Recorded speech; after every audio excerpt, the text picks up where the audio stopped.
Você pega $1 bilhão e dá na mão de um rico, ele vai depositar numa conta bancária e vai viver de especulação. Mas se você pega esse $1 milhão e você divide entre 1 milhão de pessoas e dá $100 para cada um, você vai perceber que esse dólar vai começar a funcionar, a rodar e fazer o mercado funcionar. As pessoas vão comprar o que comer, vão comprar sapato, vão comprar meia, vão comprar caderno. E a economia funciona. Esse foi o milagre do PT. Por isso é que tem tanto ódio contra o PT.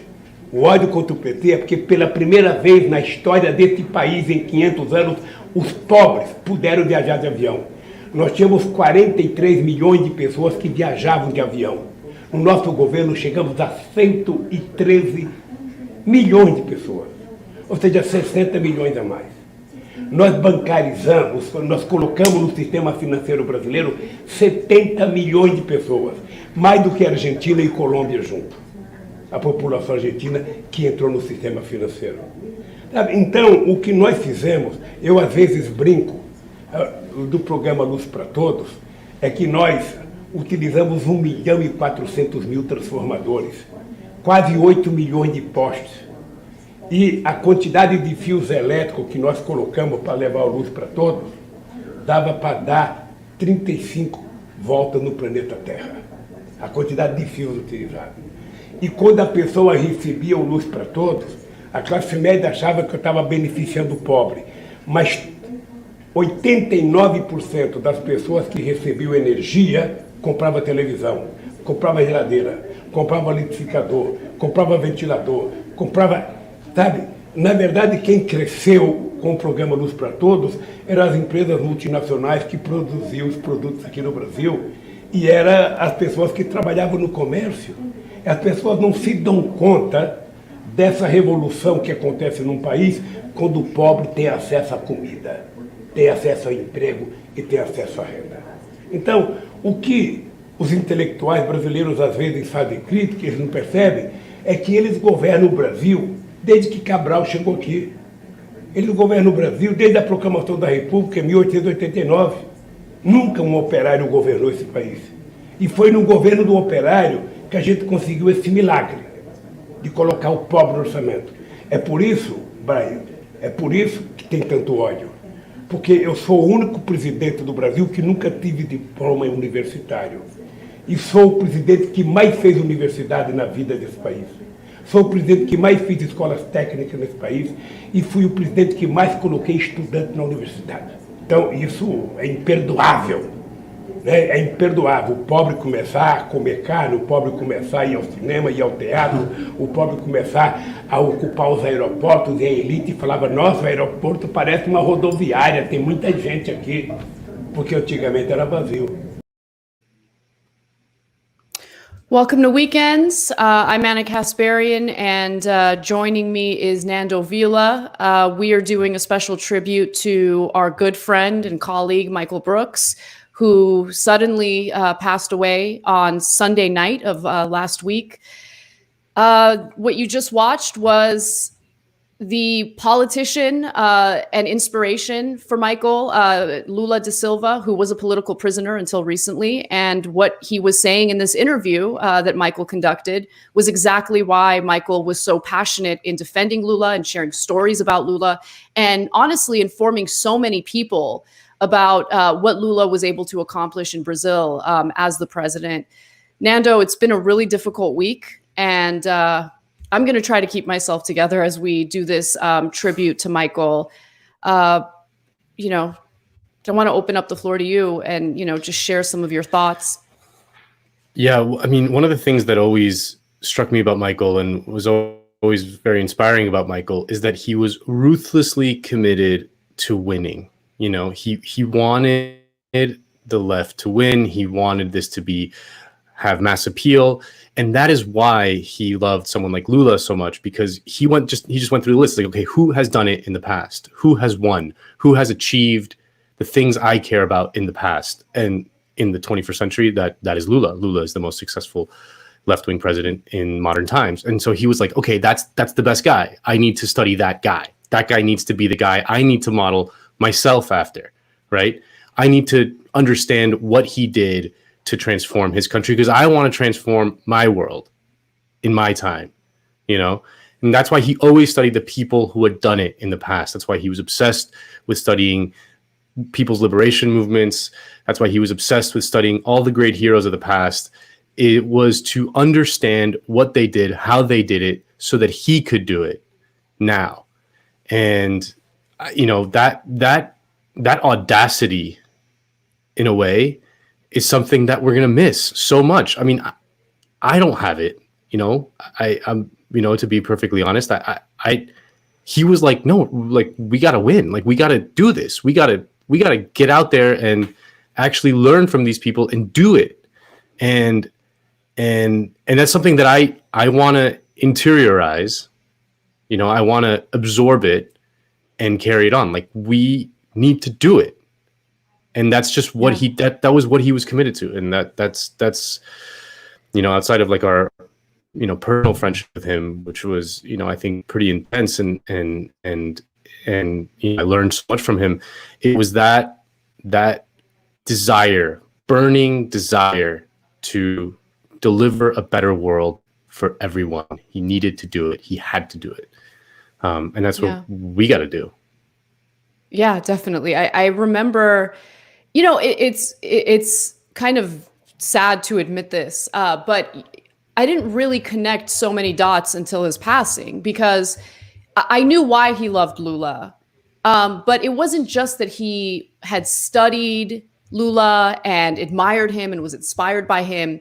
He was putting the work in. I mean, the way that he tried to connect people on the left, you know, especially in this environment where there are all sorts of incentives to engage in ridiculous catfights on social media for, you know, clout chasing purposes. I mean, you see it every day.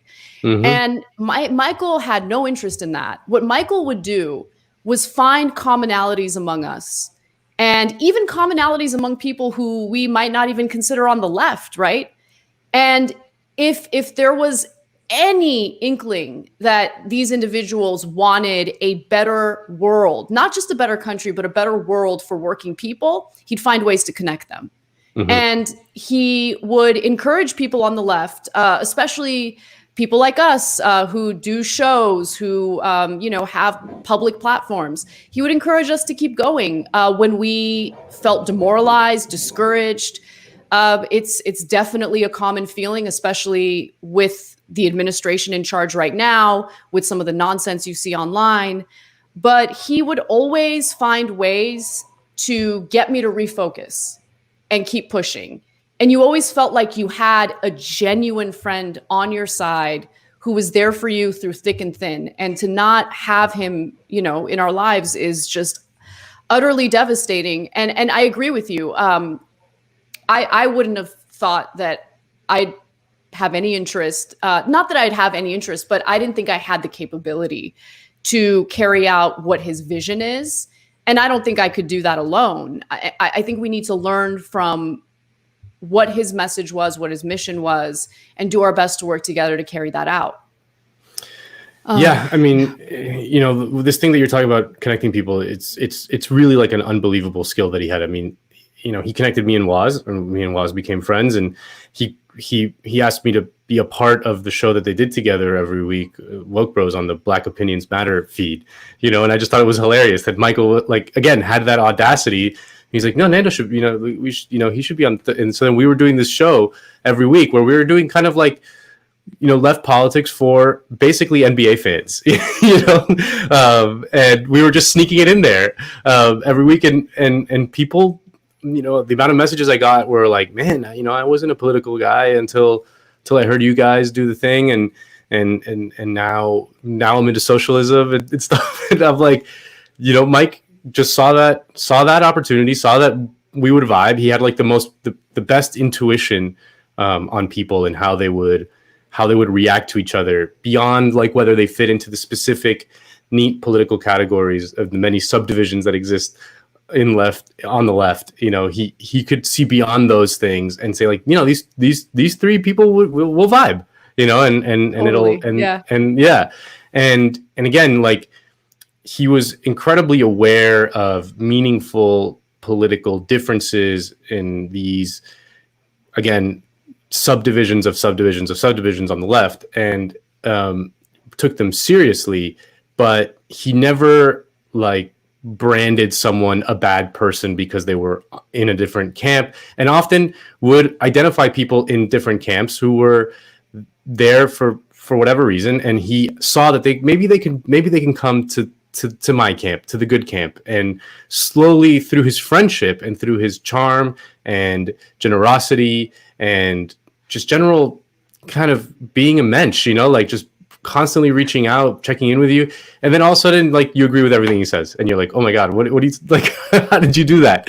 You know, like he how many people did he do that with? Countless people, right? Like that he just kind of did this constant work of political education, but also just deep friendship, right? Yes.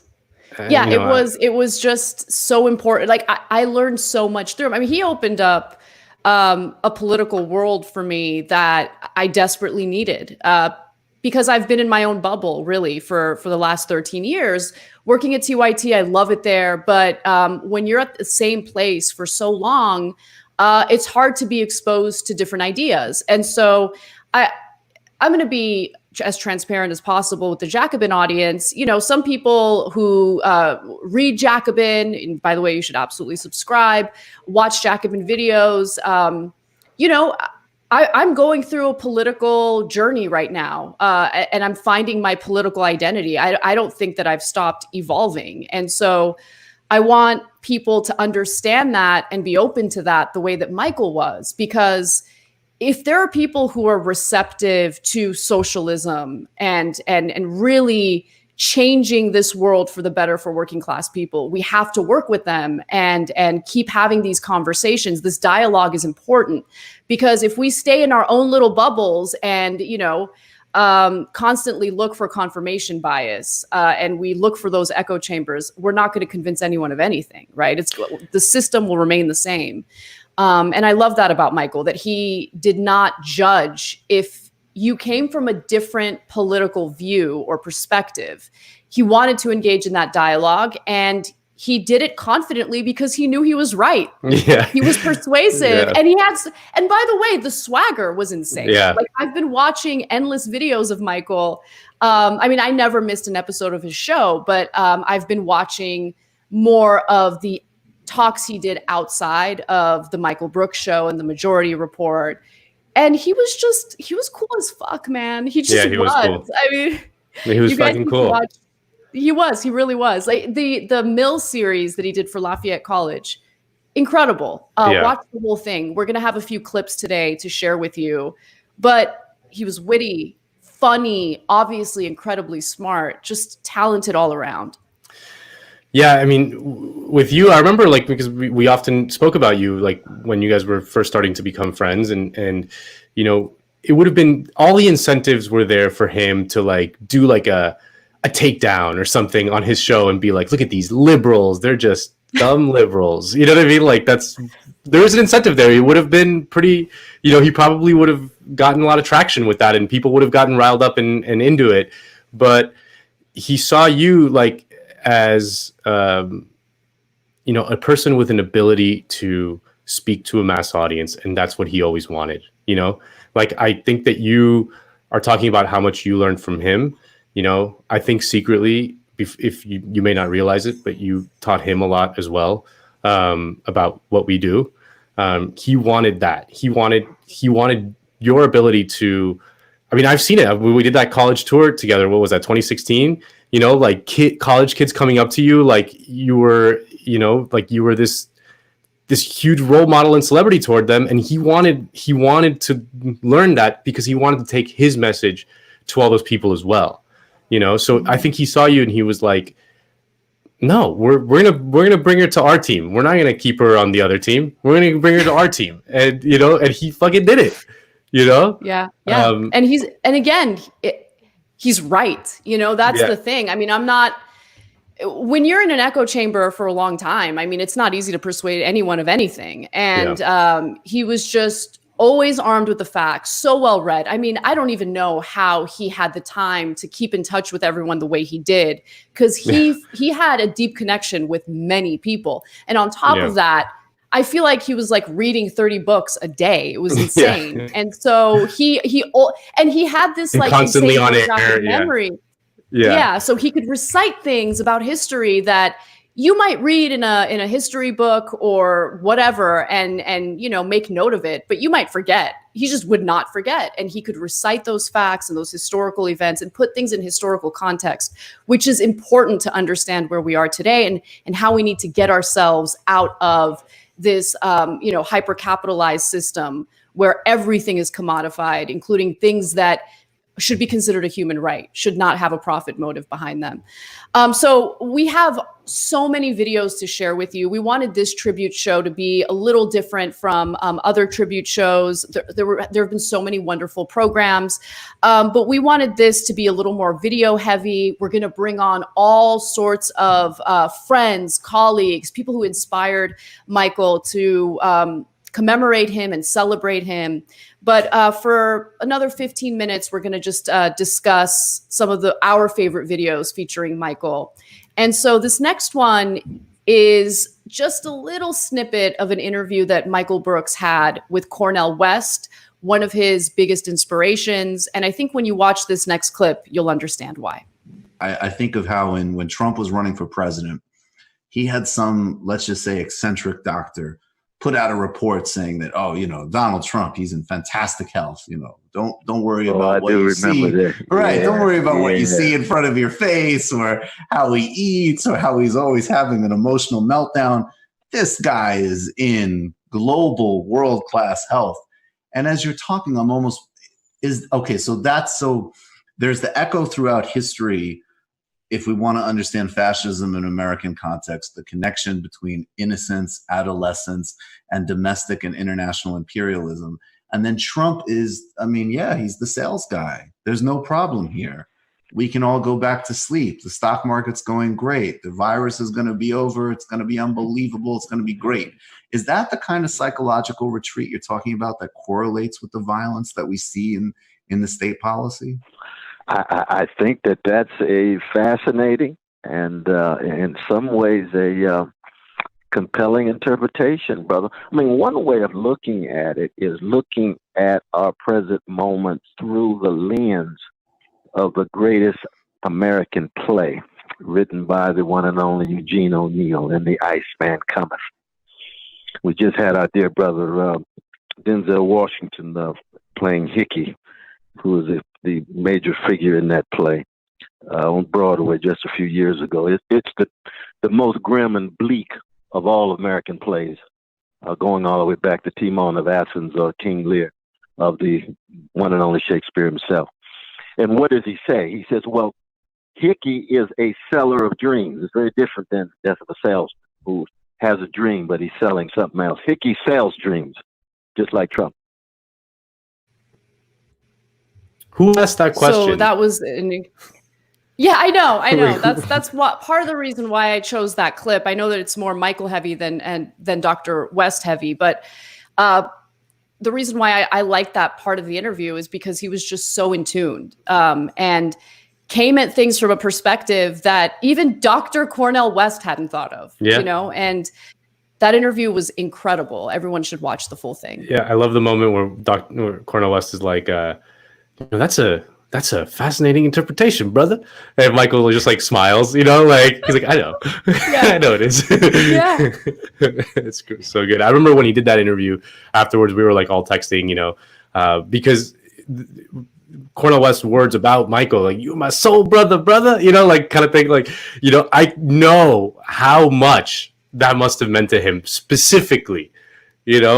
Because of everything that he was, like having Cornel West say those exact words to him were must have been like one of the top 5 moments in his life. You know, like it just everything that he's ever worked for, everything like just culminating in that kind of specific comment. It was great.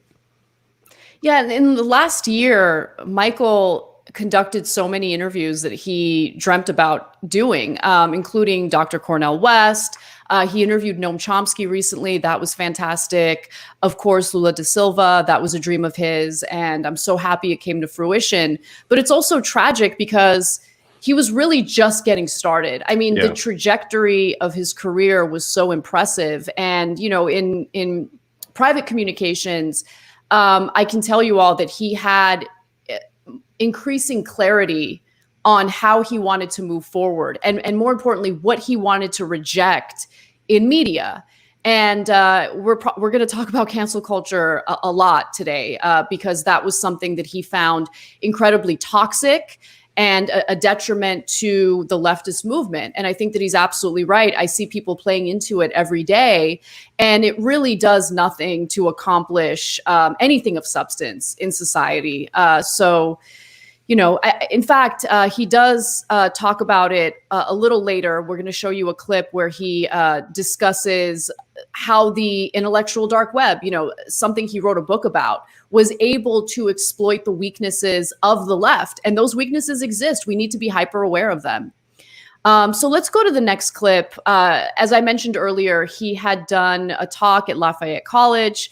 And in this next clip, he was asked about Israel and Palestine and why it is that he supports Bernie Sanders. Let's take a look. Hi. Hi. So my first question, it says on your Twitter that you're Jewish. Am I getting this right? No. Is it the right Twitter? On my Twitter bio, it says I'm Jewish? No, but like in your tweets. I don't want to be wrong. I have Jewish background. I'm just trying to think of... Okay, so as someone with a Jewish background, yes. How do you feel about Bernie's plan for Israel, especially as someone concerned with foreign policy? I love it. It's absolutely necessary. My Jewish values teach me to oppose apartheid. Okay. Could you elaborate, please? I mean, there really isn't that much to elaborate on. I mean, has anybody ever been not only to Israel but also to the? Have you been to? Have you been to the West Bank? Have you been to Gaza? Yep. You went to Gaza? I went to the border. Oh, okay. But not to Gaza. You can't be in Gaza. Well, I know people who've gone to Gaza. You could definitely go to Gaza. So for me, my politics are built on a base of, economic justice and actually really like anti-racism, as in some ways as distinct from some of this sort of woke stuff in a way. But when I was already, I grew up, I was pretty connected to left politics, so I always knew growing up about the travesty that was the human rights situation there. And I knew that people I admired, like Nelson Mandela said, South Africa is going to not be properly free until the Palestinians are free. In 2006, I believe, I read a piece by a guy named Tony Judt in the New York Review of Books, who was a really important Jewish scholar. And he just said, the argument was that, literally this is childish. The idea that you have an ethno-state or a religious state, if you're committed to any type of broad-based social, economic equity and civil society, it doesn't work. Just so clear and confident in the message because it's right. It's the right message. And he does it with the swagger. I mean, come on.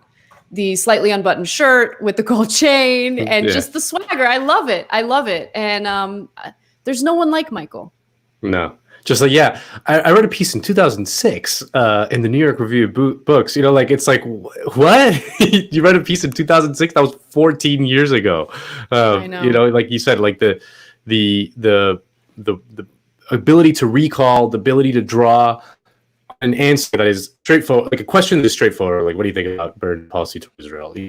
And he starts drawing from Nelson Mandela. He starts drawing from this New York Review of Books article. He starts drawing from like a genuine sort of sense of humanism. You know, like he doesn't just say like, well, I think that the, you know, his thing on the settlements, like, you know, like some specific thing about it. No, he frames it in this kind of universal humanistic way, drawing on the traditions of great men that he deeply admired, like Nelson Mandela, the real Nelson Mandela, not the sort of, you know, everyone now in the United States has to say they love Nelson Mandela, you know, but he understood the real Nelson Mandela, you know, and he could draw from that to respond to this, you know, young, earnest college kid who's, I don't know, trying to bait him. And he the confidence in his rejection of this idea that his Jewishness should give him some sort of authority, unique authority to speak on this issue or not speak on this issue, you know, like, which has become kind of a tenet on the liberal left, which is that, you know, Black issues have to be spoken about by Black people and that's it. And Jewish questions have to be spoken by people and that's it. And it's kind of, you know, he rejected that so thoroughly and deeply. He hated that. You know, he saw it was deeply divisive. It was incongruous with a project of international, cross-racial solidarity. He understood that was a method to divide and not unique. So he just rejects that premise, and he even laughs it off with this question. I mean, you know, who knows like where she found that? I mean, he never tweeted about it for sure. It was definitely not in his Twitter bio, but like she must have heard it somehow, you know, that he had some, you know, Jewish background, but he just rejected that, you know, he was like, that's ridiculous that you would even bring that up. It doesn't matter, you know? So. Yeah, definitely. I mean, it's funny because you're probably right. I interpreted the way she framed the question a little differently because he has been critical of the Israeli government, very critical, because he's against apartheid. It's that plain and simple, right? It has nothing to do with his personal identity. It has everything to do with human rights and opposing apartheid, full stop, period. And the way that she framed it made me think that she was confused how someone who is Jewish could be so highly critical of the Israeli government. But, you know, who knows? The way she framed the question was weird, but the way he answered it was exactly what you could expect from Michael. It was just a masterful way of clearly stating what he finds morally repulsive, morally wrong, while also talking about the importance of uplifting people, you know? And look, I promise later in the show, there are going to be some clips that show you the other side of Michael, because he was funny as hell. And there were moments when I was down and in a dark place, and I'd go for walks listening to his funny content, and it would pull me out of any type of depression I was feeling. But we're going to go to some of the clips that you chose, Nando, because this next one has to do with right-wing populism. Recently, there was a big debate in the left media world about whether right-wing populism exists. And I totally agree with you. I think this is the best one of the best examples of Michael tackling something with such nuance. Take a look. So I've seen some people say that Glenn, taking this stupid cheap shot that it's like, oh, so if he listened to the racist more, he would be a real populist. That's obviously not what Glenn is referring to. And that is the type of lazy, bad faith bullshit that disgusts and repulses everybody. What he's referring to is that Steve Bannon has said on multiple occasions that he would, as an example, raise taxes on top marginal earners. He's kind of indicated that he would do something about infrastructure. And kind of hinted at a couple of other things, which, let's peel it back, would amount to basically Clinton-era sort of third-way economics, ironically.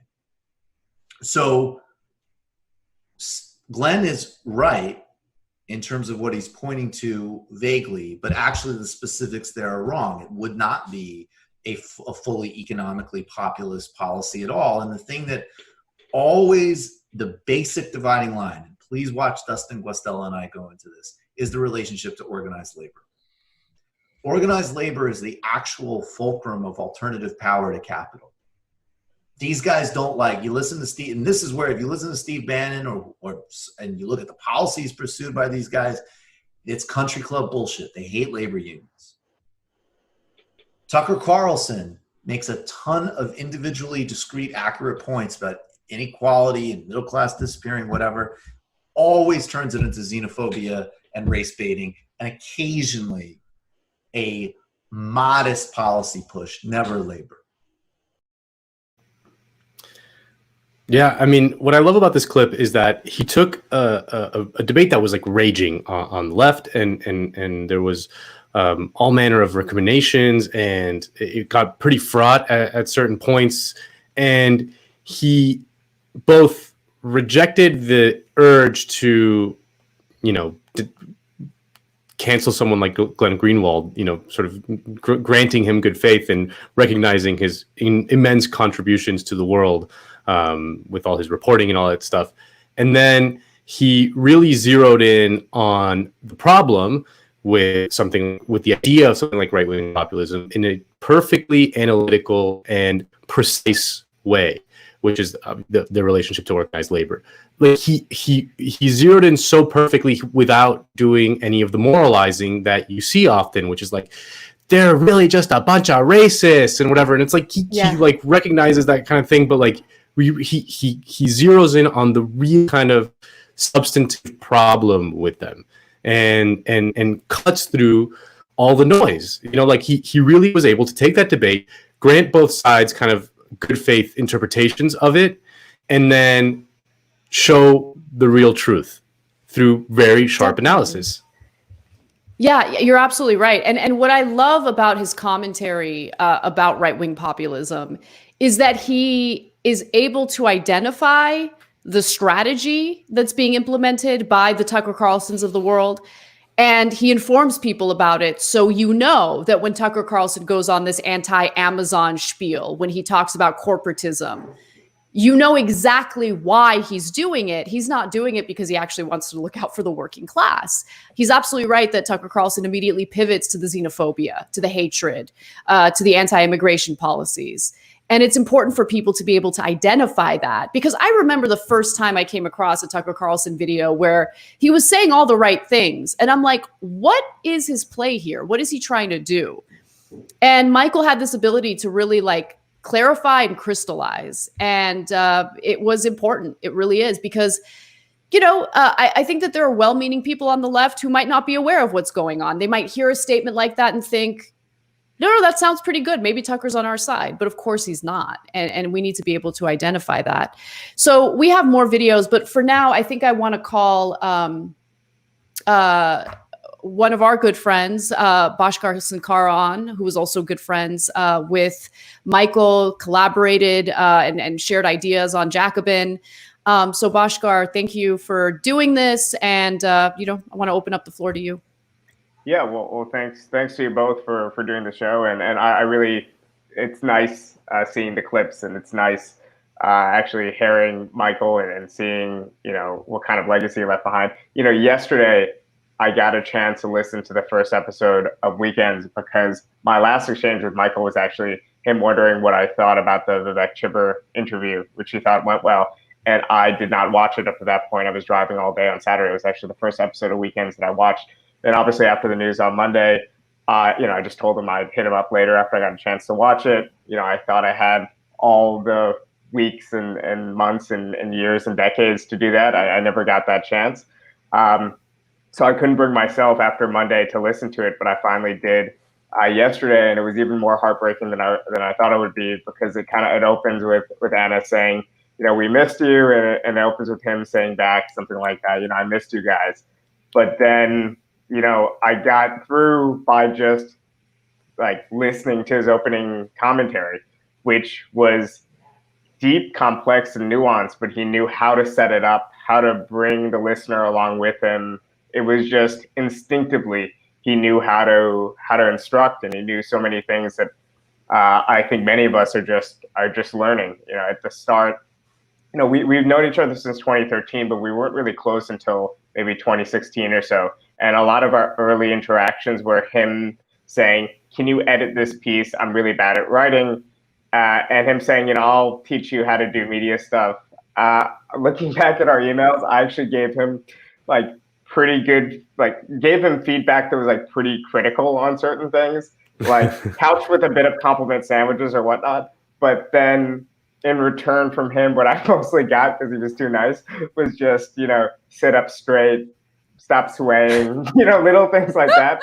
It was much more more delicate. But anyway, I actually talked a little bit already in the bit that I wrote Monday night when I was still in kind of a state of shock over his passing, and a bit on the Majority Report show on Tuesday. But so I want to focus on the politics, I guess, as my remark. But I do want to mention that in many ways, the things we say about Michael, the fact that he was a really good friend, that there was kind of a warmth and like a profoundness to his interactions with his friends, just from the way that every single time we got off the phone or were saying goodbye to each other, he would just say, take care, brother, or see you soon, brother, or something like that, which, we would talk on the phone instead of my text message a lot.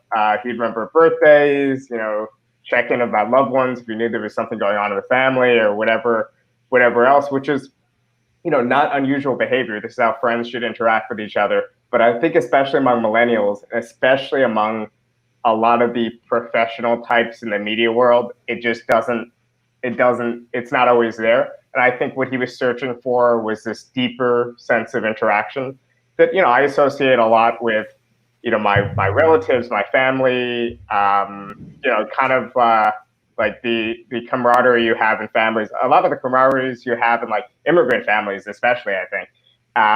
And, I think in a way, maybe that's why he kind of connected with so many of us from that kind of, background. This is a convoluted way of saying that Michael is an honorary POC. So we're gonna give him that title finally. But then the last thing was also, he absolutely loved his friends. He would always talk about, what was up to, especially he talked up constantly how great Anna was, sending me clips. He was encouraging me for a couple of years now, or for, at least a year and a half, to start collaborating with Ben Burgess, which I've started to do a lot more in recent months, and it's been, immensely rewarding.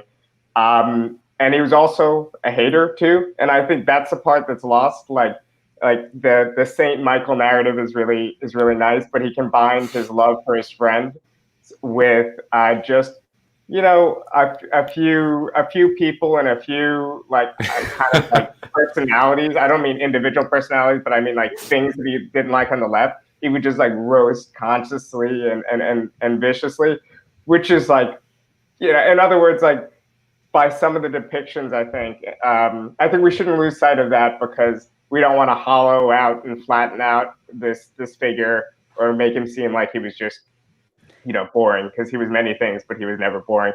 And the last thing I'll kind of get to on the personal front is that, in my obit, I mentioned in passing meditation as part of his, his background that was important. But I do think it was really vital for him to cultivate a better internal life and find meaning.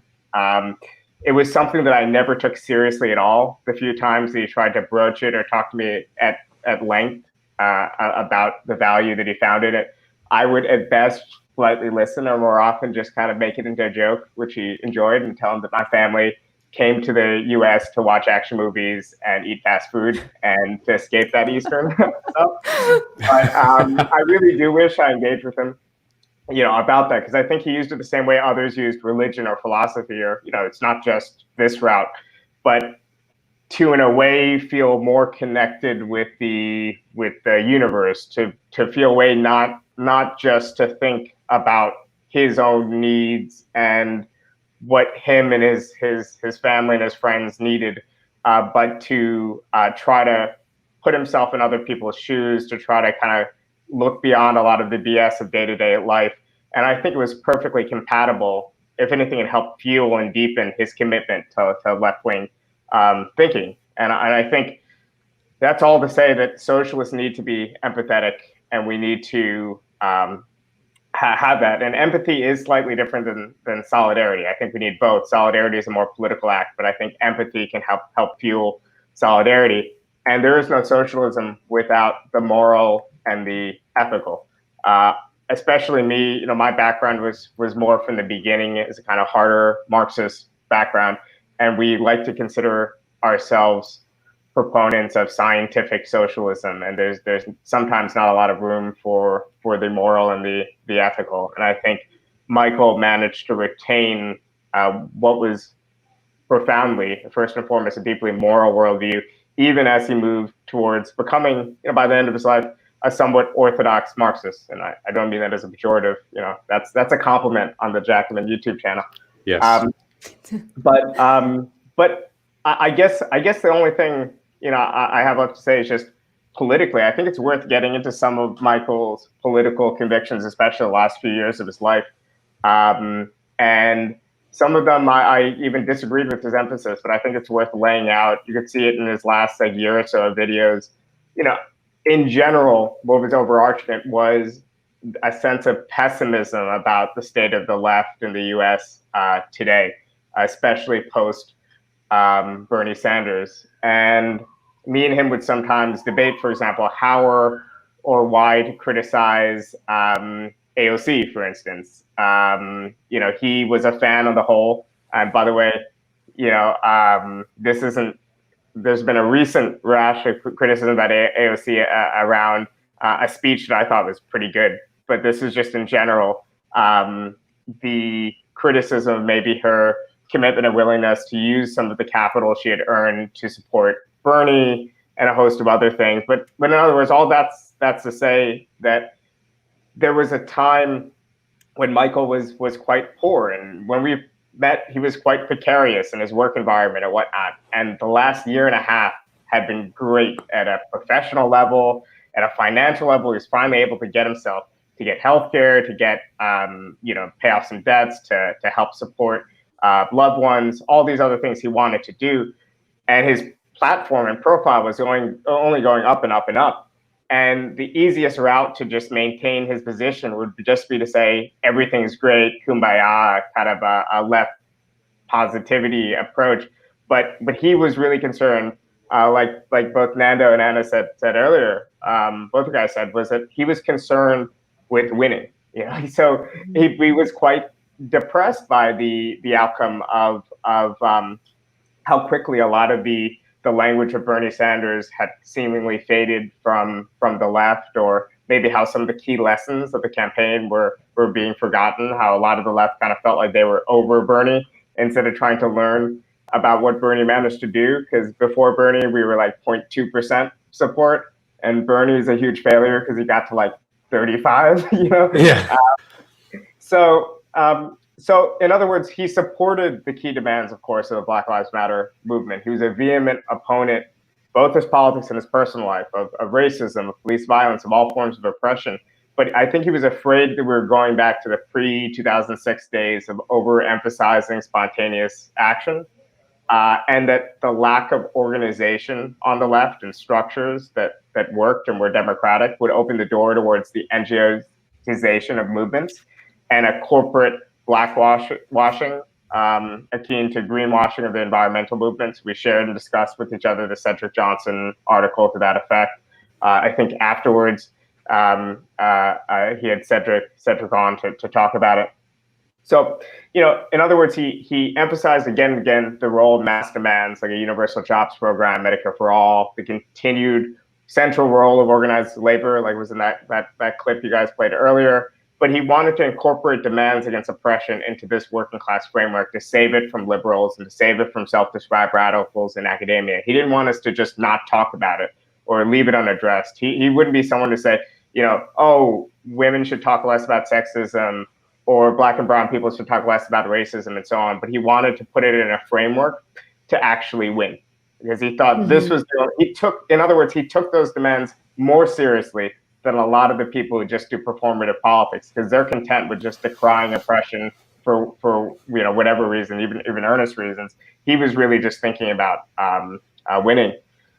Yeah. And that's basically all I have. No, that was great. Yeah.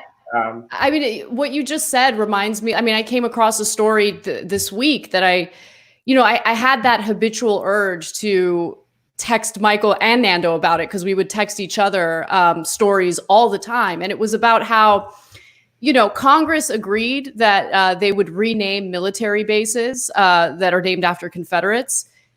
And they also funded the Pentagon, $700 something billion.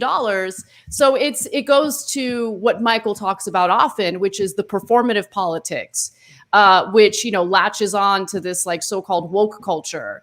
But when it comes to, like the actual policies that make an impact, I mean, we're still terrorizing Black and brown people across the globe, and that matters.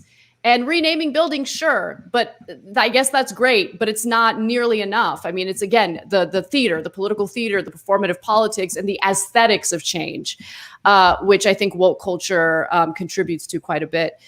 So we do have one video that we want to go to, Bhaskar. And as I was watching this, he did mention you in it, which is why I saved this clip for your portion of this tribute. So let's take a quick look and we'll discuss.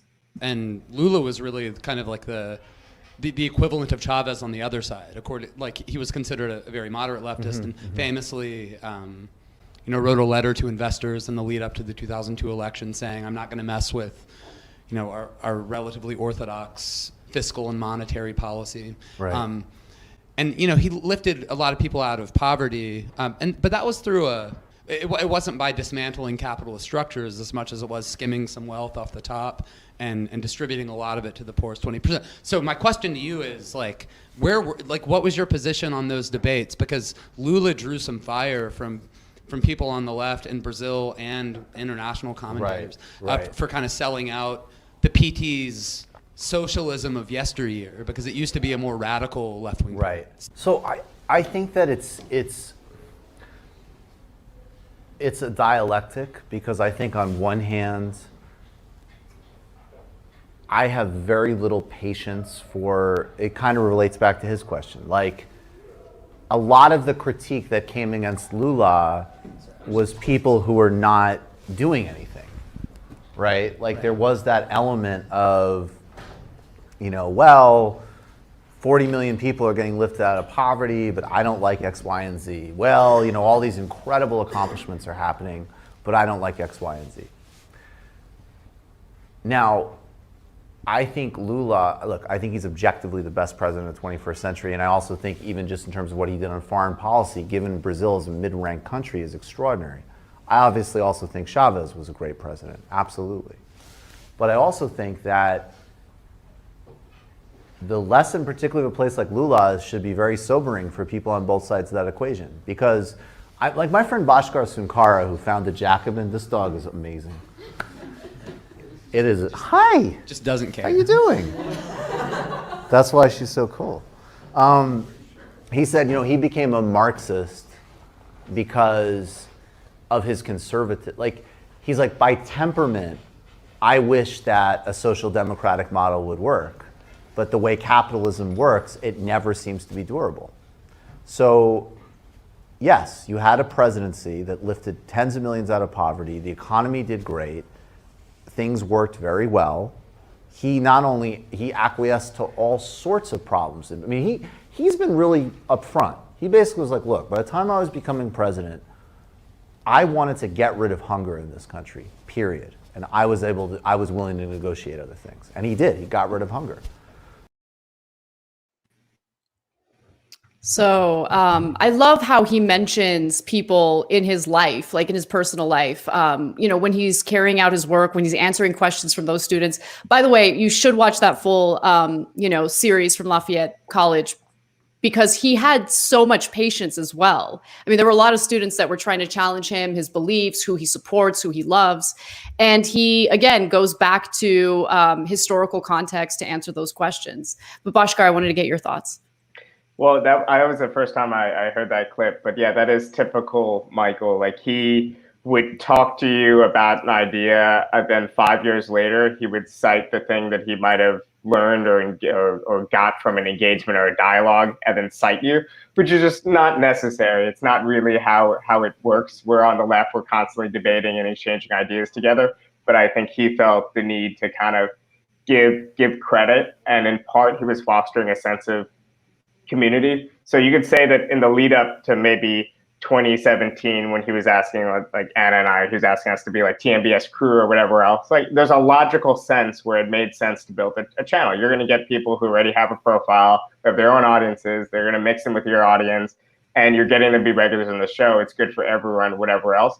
But by the end, like he was definitely branching out to guests that didn't have audiences. He was giving them an audience, and a lot of things he did just didn't really make sense, including this channel, to be honest. And that's the last thing I want to talk about, which is that, like Michael being a part of creating this channel didn't really make sense in 2020. Like he was going to do 2 live shows for us. He was already just absolutely had the most limited time, the most demanding schedule of any of my friends that I know. But what he wanted it to do was to help create an institution. And also beyond that, he wanted left-wing media to be both personable and to be entertaining. And he ended up liking the stay-at-home lectures, but I think our model was meant to be shorter and punchier. He was a little bit afraid at first that he couched it carefully, but that it would be too long-winded, too academic, or whatnot, because the goal was to have a limited barrier to entry. And obviously, we're gonna keep going. We're gonna keep broadcasting in some form every Saturday at 1 Eastern, and we're still investigating what to do with the rest of the channel. But we definitely want to continue. It's obviously very hard without Michael's talent, because one, he was just one of a kind. I actually tweeted in April or May that he was top 5 dead or alive, broadcasters, period. I constantly told him that. It was a back and forth joke. He told me I was the same for publishers. It's obviously still true. He was incredible on his own right. It wasn't just for a leftist he was funny. He was just hilarious. He made everyone around him better. It's easy to look good when you're playing on a team with Giannis or LeBron or something. So bad basketball analogy. So we're gonna obviously have to figure out what to do. But we definitely want to continue. We definitely are going to keep checking out to see what's going to be done on the TMBS front. I know Michael's family has plans for a foundation that I think we should all support and keep an eye out for it when it comes out. So everybody involved in his network, I think, feels a love and connection with each other, even if we don't know each other that well individually, because we were told a million things about each other, by Michael, and he fostered that sense of community and kinship. And it wasn't necessarily to an end, but it definitely helped us build something. So I'm so glad for you guys doing this show. I'm so happy that we have all these great guests who are going to say a few words about Michael. So I think that's it for me. But thanks again for doing this, and thank you for everyone tuning in and for showing your love to Michael. It's something that he really he saw a little bit of, but I don't think he fully realized the impact that he had on so many people while he was here. Yeah. Bhaskar, thank you so much. Just beautiful words. And, I'm really happy that, again, Michael opened up this world to me, including introducing me to Bhaskar and again, making these connections that are so important. So I want to bring on Matt Leck, who is the super producer for the Michael Brooks Show. Matt, thank you so much for joining us. Oh, thank you guys for doing this. I'm glad to be here. So I just wanted, to give you an opportunity to share your thoughts, your memories of Michael. This is obviously not easy to do, but I know that I've personally found a lot of comfort in hearing about people's personal relationships with him.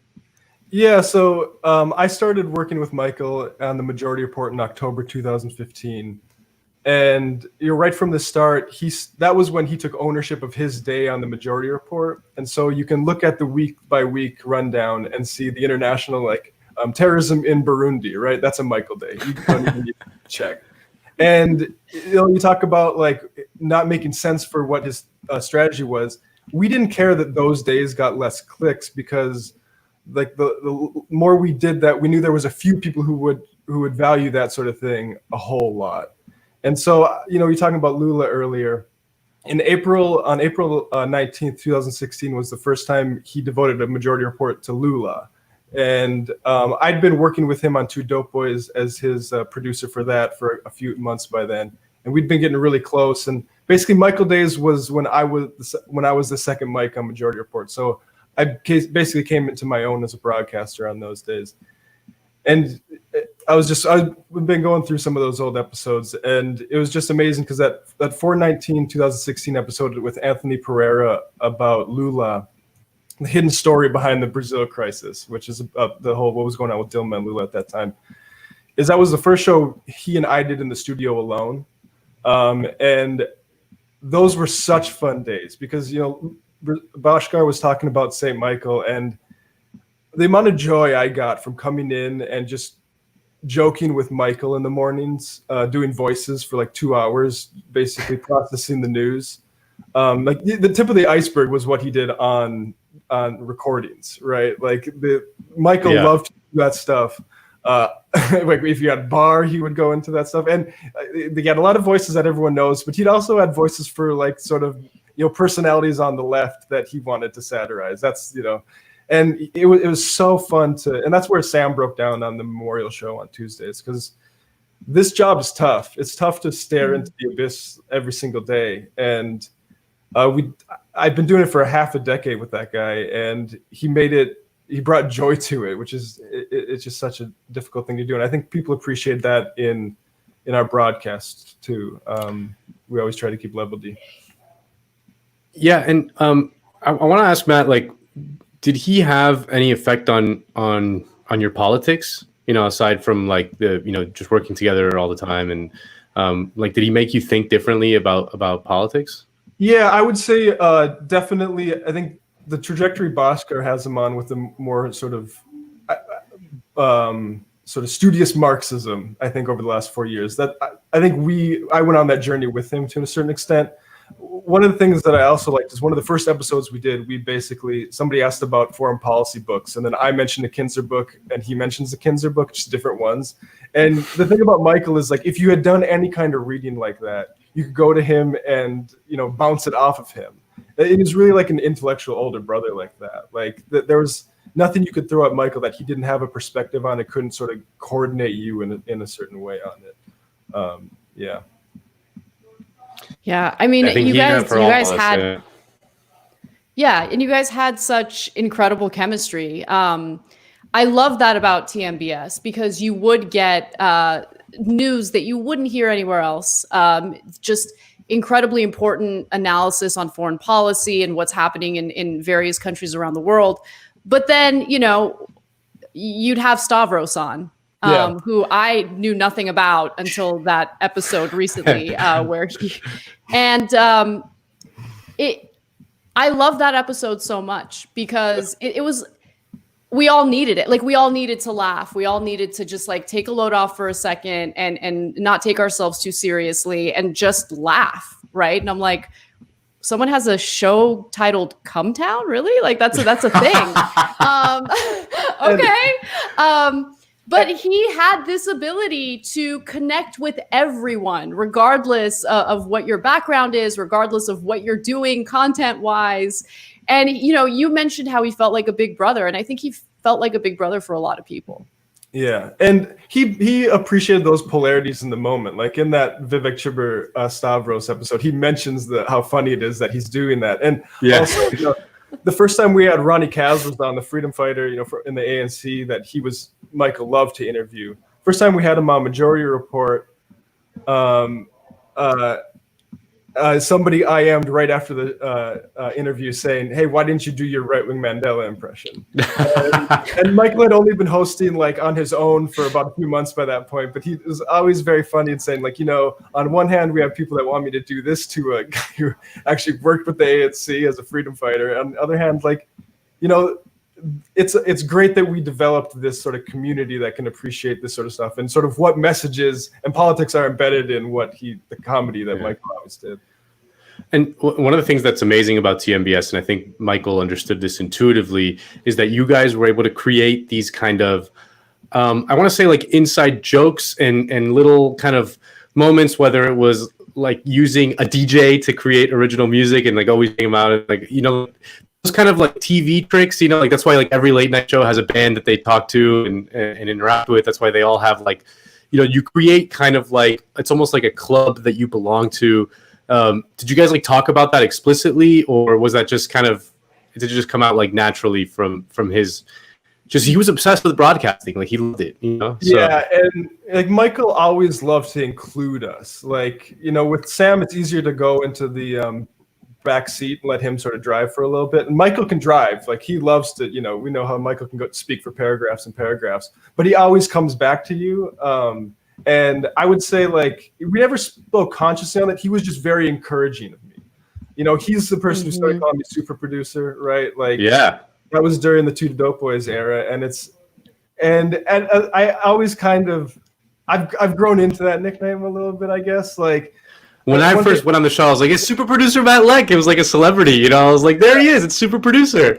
And I think like he was always very good at showing that kind of affection and encouragement. And like one thing I do want to remember to say is, I'm glad that we had certain moments of triumph over the past like year and a half, like, where we could get sentimental with each other and tell each other what we meant. Like LA was a big moment for that. And I also am really glad that I was able to tell Michael that I read his book. Yeah, me too. He puts out so much content. You know, I even seen the Mill Valley thing start to finish. Like, and when you work with somebody, it makes it easy to forget what you value in that time together because it becomes a product. And I mean, the thing about him is he genuinely cared that I read the book. Like it wasn't something where I could say, yeah, I read it, and just because I glanced at it. Like, he wanted to talk to me about what I thought about it. And he cared so much, and to see this huge outpouring from him after, that he would have had maybe some inkling of, but he wouldn't have guessed like that Variety would be writing him up, right? I appreciate that he had, you know, we cover all these figures like Patrice Lumumba and, you know, all these, it's just too many to mention, that Michael made like his pet hobby to bring to the people. And we talk about them so much, and then seeing all the messages over the past few days, it's like you don't realize that for certain people he became something like that, that like opened their world to politics, that helped them like think about these things. And like I would say like none of us had any appreciation of that element, even though we knew what we were doing. We would consciously, like, you know, go against clicks for something more with more depth. We never knew how much it had come to fruition, I guess, at this point. And I'm just appreciative of all the people he put me in contact with, because it's a solemn task to try to keep this show alive. And you know, we're going to try to. That's what his family wants and people closest to him want, and I think it's what Michael would want. And he leaves such a gap in all these things, in wisdom and in joy, that it's going to be so hard. But it would be, he put me in contact with you guys, like so many people that I never would have been in contact with, that like he actually gave you a blueprint of how to kind of, you know, pick up the pieces a little bit. Yeah, you know, it's one of the things that I keep thinking about. Well, let me just back up, because when the coup happened in Bolivia, I didn't trust any news source. I mean, I'm not going to read the New York Times about the coup in Bolivia. That's ridiculous. And so I remember wanting to cover the coup on the Young Turks, but there were no sources that I trusted who had said anything about it yet. And then finally, Michael puts out his video. And I was like, boom, this is someone I can trust. This is someone who can contextualize what's going on. And this is someone who's going to be clear about, here's what we know for sure, and here's what my gut is telling me. And his gut was right, because he has, you know, the historical context to put everything in its place and to really analyze things with the proper information. And, you know, I was loving his content on China. You know, in a recent episode of Majority Report, he interviewed someone about the U.S. and its relation to India, why Donald Trump is so close with Narendra Modi and how that relates to foreign policy in regard to China. And it was just such a great conversation. And you're right, Matt. I mean, those are the kinds of conversations that don't get the clicks. But for people who actually care, that kind of content is so valuable. And it doesn't exist anywhere else. It really doesn't. I mean, you might get a little bit of it with Democracy Now! But that's really about it, and it's just, I'm mourning the loss of a friend, but I'm also mourning the loss of content that I don't know if anyone else is really as capable as Michael. No one is like Michael. No one is as well read as Michael. And so, it was just important to get that perspective. All right. Did we lose Matt? All right. Yeah. It's just tough. I don't know. Yeah. It's, but we do. Do we have what David about reading his book? I related to as well. Like I was happy I was able to read his book and tell him and show him that I was like on a page number. Yeah. So yeah. Hey, David. This is David Griscom for those of you who might not know. David, you're such a big part of the Michael Brooks show. Your economic reports were among my favorite because I care about what's really happening with the economy. And you just, you provided a lot of important perspective on that show. And I know that you were also close with Michael. So, let me open it up to you. Yeah, well, thank you, Nando and Anna. It's really an honor to speak with you all. And, thank you everyone else who's listening. This week has been more difficult than, it's hard to put words to it, but this community and everybody coming together has been really meaningful and inspiring. And there's so many things to jump into with Michael. I wanted to take a little bit towards the middle to talk about one of the projects that we were working on, but I just wanted to start to remember him as my friend first. And, Michael really took me in. I didn't start with TMBS. I came in around like their 5th episode or so. And we actually just met. One of my professors at university was a good friend of his, and he just set me up with a coffee date with Michael and just to pick his brain.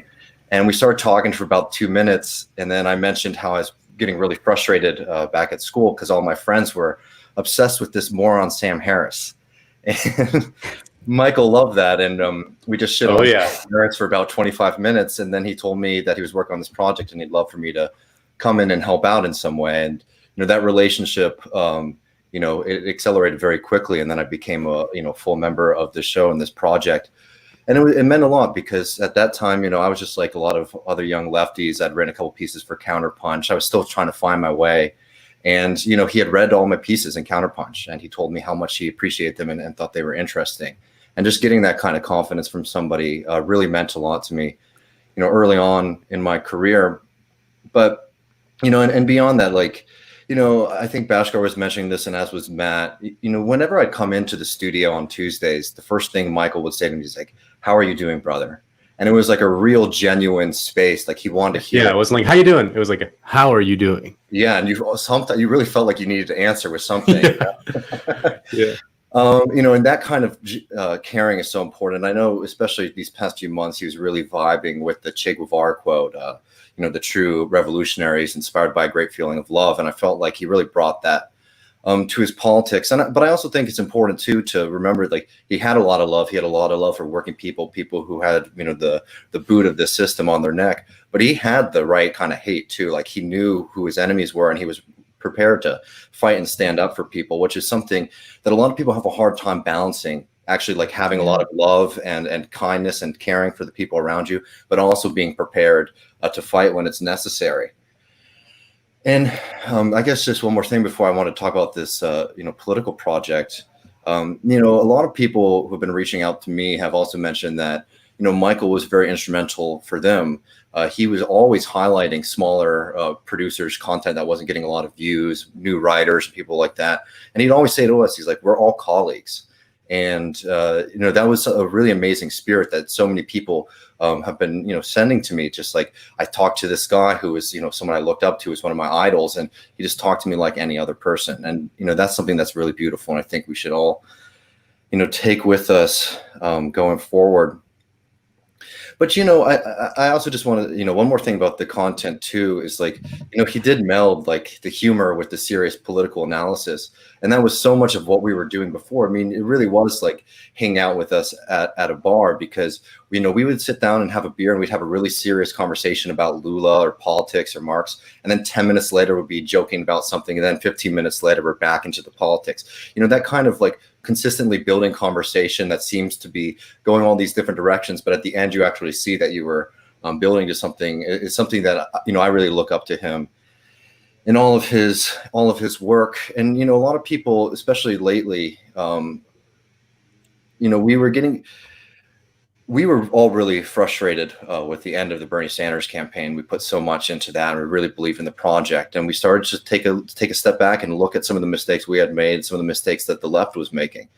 And some people were thinking that we were being too negative or too critical, but it's like it was only because we had such a passion, because Michael knew what it was like to be without, that he knew that these systems were really exploiting people. And it's something that, we share a background in that as well, that I always really appreciate, that we were able to talk honestly about what it's like actually, to not know, where you're going to be living, or to be without food, to have to rely on, government programs to get by, and know that this is a real fight and we just can't play around. You can't just claim easy victories. And I know that's not always like the most fun perspective to have, but you really can't, because you start messing around, you start making yourself weak and expose yourself to a lot of the things that we should have seen coming. And yeah, if I have a second, I just wanted to mention, Michael and I were I don't know if people like my role on the show. I helped him a lot. We wrote the shows together, and that was such an amazing experience. I don't for people who have ever co-written anything, it's a really difficult task. It's not an easy thing to sit down with somebody and to deal with a political question, especially for people like Michael and I, where we have really strong opinions, and they would be a lot of really amazing things came out of them. And sometimes we would be fighting a little bit during the day trying to get something right. But it was such a beautiful relationship with writing, that I just know that I'll never be able to have that again with somebody, because we really knew each other's minds so well. And I'm really blessed, though, because we have been working on a book together these past 2 months, a TMBS guide. And it was sort of, the idea of it was to sort of capture the main arguments that we've been trying to make in the show. And I'm so happy to be able to have that template and to hopefully be able to do something in the future. And I just want to mention, on Sunday night, I mean, the guy was always working too. That's another thing that was so incredible about him. He was always on, and he sent me a draft of it. And I just wanted to hit some of the 4 points that he really wanted people to know. Number one to him was, anti-essentialism and the work of Adolf Reed and folks like that we need to get out of a kind of thinking that prevents us from being flexible in our understanding of people, and also that doesn't try to encapsulate whole populations of people with some kind of framework. Right? We have to understand that everybody's dynamic, and you just can't have these kind of broad-based understandings of what people are. Two was internationalism, which we all know. But the internationalism with Michael was beyond just like covering just things that were happening in other countries. There was a class perspective to everything. And in the same way that he said that everybody was colleagues, he meant that internationally too. That's why we learned so much from leaders like Lula and Pepe Mujica and folks like that, because we saw everybody as a part of this global struggle, in the sense that I feel like a lot of people in the American left don't have that same kind of community or perspective. And it's something we desperately need to build. And, and three, we were really focused on trying to build a healthy culture. He really didn't like, the kind of cancel culture stuff that was going on. He didn't find it to be productive. That never meant that he wasn't prepared to criticize somebody or to attack the horrible systems of racism and sexism. It was trying to find a deeper understanding of how we interact with those systems in the first place, and try to also understand that we're all flawed and none of us are perfect. And this kind of fixation that some people have, that we're going to take down all these people, is not a way that you actually build a left that's looking to include as many people as possible. And the last one is, is about getting real about ideology, which is such a factor that we're all sort of trying to traverse. We grow up in a system where you think if you work hard, you earn all the money that you get, you deserve, right? And we grow up in a culture that worships billionaires, and we have to break through that kind of ideology if we ever want to get into, a different kind of political system perspective. But working with Michael was just such a constant blessing, and he was always really building something beautiful, and was really challenging to me as a thinker. Not only in the sense of just like getting your facts right, but also understanding how to communicate ideas to as many people as possible, and not getting so esoteric with things that you're actually, it becomes almost useless for the vast majority of people to always meet people where they're at, because that's actually where you end up having the most beautiful conversations. And we were able to do that on the show. I loved, like, Michael was great scripted, but he was so phenomenal unscripted. And I loved getting the calls from people on TMBS. We'd have to cover, we never knew what we were going to get, but being able to see him react and be able to jump into all these different discussions was a really beautiful thing. And just lastly, I guess, I also wanted to mention the Bolivia moment, because I'm trying to remember the triumphs, and we've talked about Cornel West and Lula and all these amazing interviews that he's been able to do. But that moment with Bolivia, I think, was a real moment for us as a show and building our analysis, because the segment, I think, that you're talking about actually was almost happening live for us. The early reports of the coup were happening as we were preparing the show. And we had this moment where, we're trying to sit there and make sure that we come out with the right information and the right perspective. We don't mislead anybody. And we sort of it was a moment where we really trusted ourselves in the analysis and the context that we had built, to be able to come in there with a strong analysis of Bolivia. And that's one of the things I'm actually most proud of over this past year. Oh, absolutely. I mean, you guys did such a fantastic job covering Bolivia, and had been doing an awesome job covering China. And I really do hope that type of coverage continues, because I know that for serious people who want to know the truth about what's happening with foreign policy, international relations, you just can't rely on corporate media. It's not truthful. And watching TMBS, there's a lot of humility if you're in media and you actually care about doing the right thing through your work. And there were so many moments watching the show where I felt, I'm just going to be honest, embarrassed because I would be forced to reflect on how I covered something. Right. And, but even though I was embarrassed, like, he had this ability to make you feel that you weren't being judged. Like, he wasn't judging you, but he saw potential in informing you and moving you in the right direction. And that's what I loved about him, on top of course, his friendship and his kindness and how warm he was. And you also wanted to share a video of Michael that I thought was really just fantastic. So why don't we take a look at that? We need to talk about the difference between sympathy and solidarity. Having sympathy with working people is important, but it's not the same as people having solidarity with one another.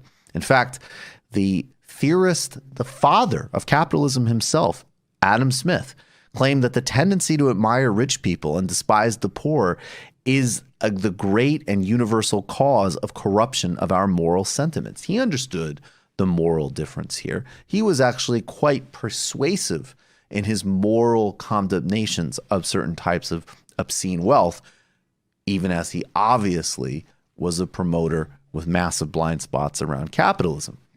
In our society, we often demonize poor and working class people and then confuse a sympathy, which runs counter to that demonization, with actual solidarity. Our politics need to be built on solidarity. It's not about pity.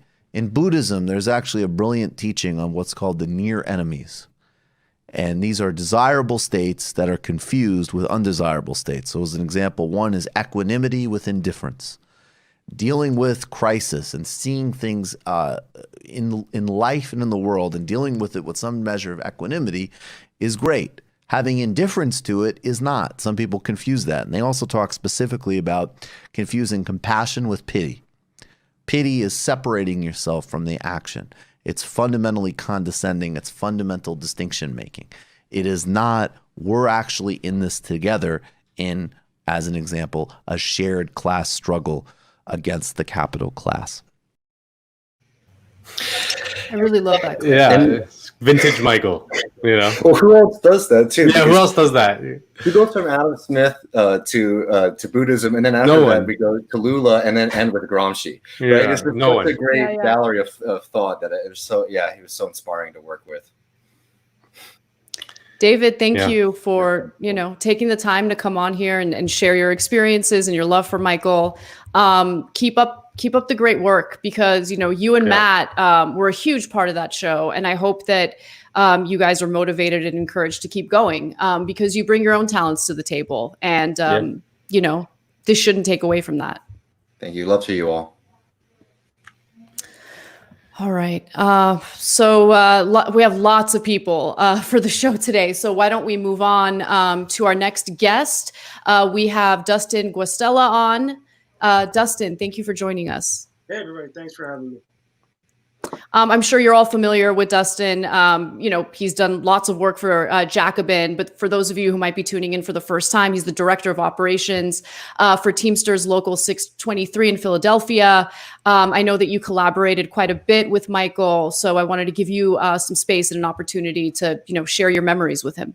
Yeah, thanks, Anna. I mean, I was really honored to be asked to do this. I mean, I only met Michael this year, but we became very fast friends. And, after a few conversations with him, he invited me on the show, and we were immediately simpatico. We were texting, and we called each other very regularly, had long conversations about politics. And, a lot of what Michael was interested in was, after the Bernie Sanders movement and after the end of the campaign, Michael had a very sharp instinct that the left needed to pay a lot more attention to the labor movement and needed to start thinking about how it can be a part of the labor movement. And I think Michael's, ambition was that he wasn't satisfied with a left that had grown, but a left that was still detached from the institutions of working class power.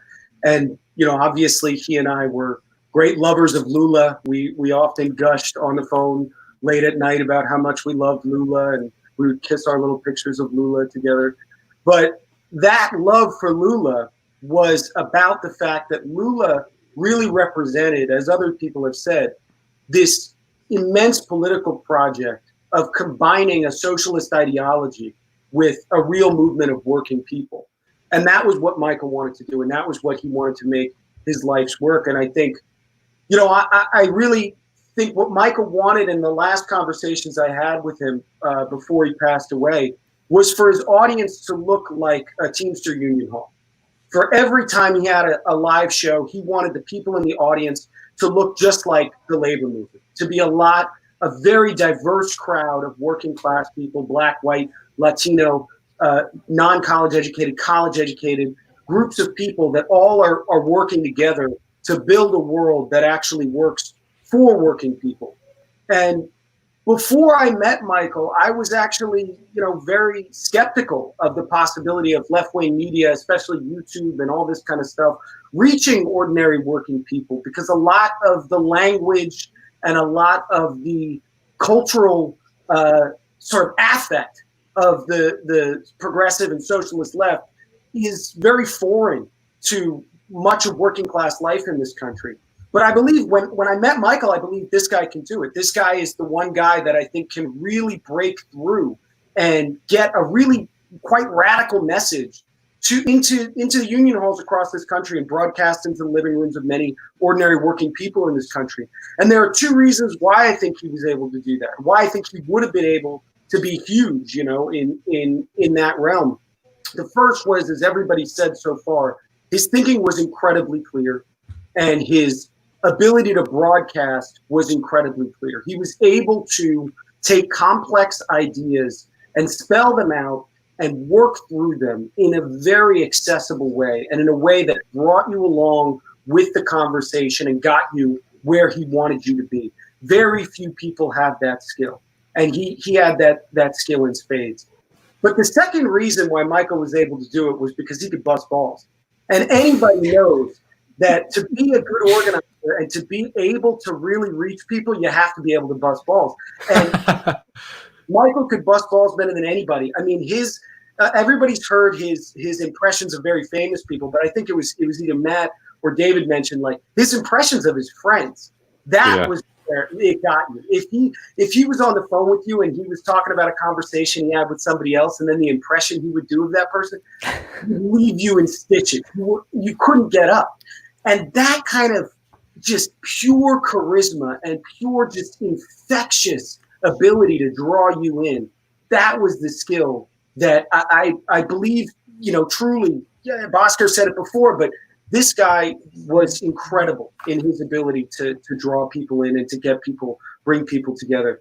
And it breaks my heart. I think we've lost one of the greatest and most inspiring political voices of our time, and one that was just at the beginning of his rise to being a really important figure in the left and in the world more broadly. Dustin, I know, like, when I was speaking to him, he would frequently mention you as a huge source of inspiration for him, and a way forward. I think you represented for him a path forward in what he saw, as Bhaskar mentioned, a left that he did not like, frankly. And I just want to want to ask about what do you think that way forward is now that he's gone? I mean, and the way you described, like, how quickly you became friends with him, I mean, I think that's the experience that we all had with him. But I want to ask about that, like, how, because that's what he would want to know. He saw himself as a political person. He saw his relationships as part of a political project, and that sounds kind of like it's not like transactional, like in terms of, like, going to make money from that, which, like, a lot of people see transactional relationships these days.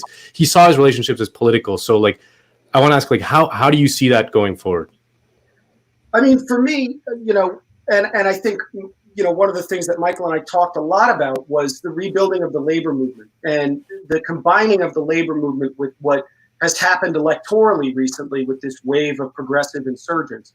And so the marriage of a labor movement that is able to support these kind of Bernie style candidates that have this social democratic platform and have a pro-worker platform and have a left-wing populist rhetoric, that's the way forward. Now, how you do that, and this was something that he and I talked about a lot, for me, how we're going to have to do that is we're going to have to start actually building up political action committees inside the union movement and bringing up a base of workers, non-college educated workers, to run for office. So it's not just the millennial activist left who is on, who's constantly running for these seats, but it's actually the working class itself that's pushing forward. And so for me, marrying the intensity of the spirit around the Bernie Sanders movement with the constituency that we need to actually realize that, which exists in the organized labor movement, that is the task today.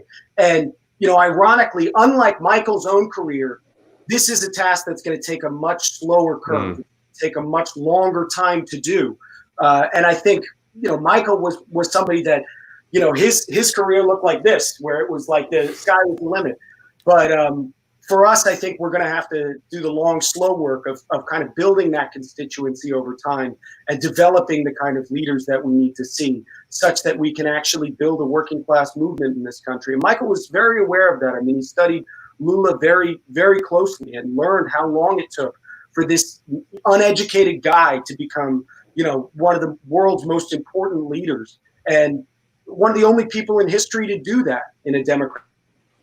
He understood that it's going to take some time, but that's all I got. I don't think I have a silver bullet for how we move forward. Yeah, Dustin, thank you for taking the time to share your stories about Michael and conversations about how we move forward. And I think Matt is right in stating that Michael did provide a blueprint, right? And he connected so many people who otherwise wouldn't have the types of communications that we're experiencing right now today. And I think, it's so important to carry through the vision he had, the mission he had, and not forget about it, not to fall back into the usual habits and patterns. And the thing that I really loved about him is that he knew the importance of making these connections and maintaining them in order to continue on with this fight. Because you can't do it with people isolated in their own little corners, and that's honestly what the elite class wants. And I think that's what he tried to message constantly when he would criticize woke culture, because woke culture has been weaponized by the elite class to divide us. And it's pretty devastating to see it working on the left. Yeah. Anyway, Dustin, go ahead. No, I was just going to say, I think that's right. And I hope all of you, in the Jacobin crew and at TMBS and the Majority Report and elsewhere, you guys got to keep on with that legacy, because he would have wanted it that way, and it's absolutely necessary. Dustin, thank you again. Thank you. All right. So do we have anyone else ready to go, Kale? All right. So we'll wait. Like I said, we have a pretty. There we go. Joshua. Yeah. Hey, Josh. Joshua Hey, Anna. Russell joins us now. He is the executive director of the Wildfire Project, and he was a regular on the Michael Brooks show. Really loved listening to the exchange of ideas on TMBS with you included. Joshua, thank you for joining us. Thanks so much for having me. I'm grateful to be here, and just want to appreciate you both for holding this space so well. I think Michael would be really proud. Thank you. Thank you. Yeah. You had such an important relationship with Michael. And look, I actually want to start off with a video for this portion of the tribute, because I've been watching a lot of Michael's content, rewatching a lot of his content. And, I identify as an atheist. And the hardest part of being an atheist is that when someone close to you is no longer here, you don't have the comfort of they're in a better place. They're looking down at you. You know what I mean? And so suddenly I found myself wanting to understand his spirituality more. And I came across this clip, which you're featured in. So let's take a quick look at it and we'll discuss. There's lots of trash. I mean, religion has done tremendous violence to people on the planet, right, obviously. Right. And if we get focused on just critiquing that, we miss out on a lot of personal insights about how you can stay in the struggle for long enough, which requires things like sitting with contradiction and multiple active truths. And one contradiction is like surrender sometimes in order to be able to find your agency. Stuff like that is really hard to do if you only have ideology. Right. Absolutely. Yeah. It doesn't have that deeper substance that you can draw on, that deeper sort of ability. Yeah. And I think that's another major thing, is like writing out contradictions, dealing with multiple truths, not getting lost in righteousness and posturing, because that's both strategically necessary and it's also necessary for building like an actual healthy emotional culture, because that's theoretically, right. if we're trying to generate a prototype of what we want the world to look like, I mean, I certainly don't want the world to look like left-wing Twitter, right? That's a fucking catastrophe. So what are we actually, and that is as far as I understand, that's actually an anarchist idea that really influenced me. We have to prototype here what we want. Yeah. I really love that clip. Josh, I just wanted you to share your thoughts. Yeah.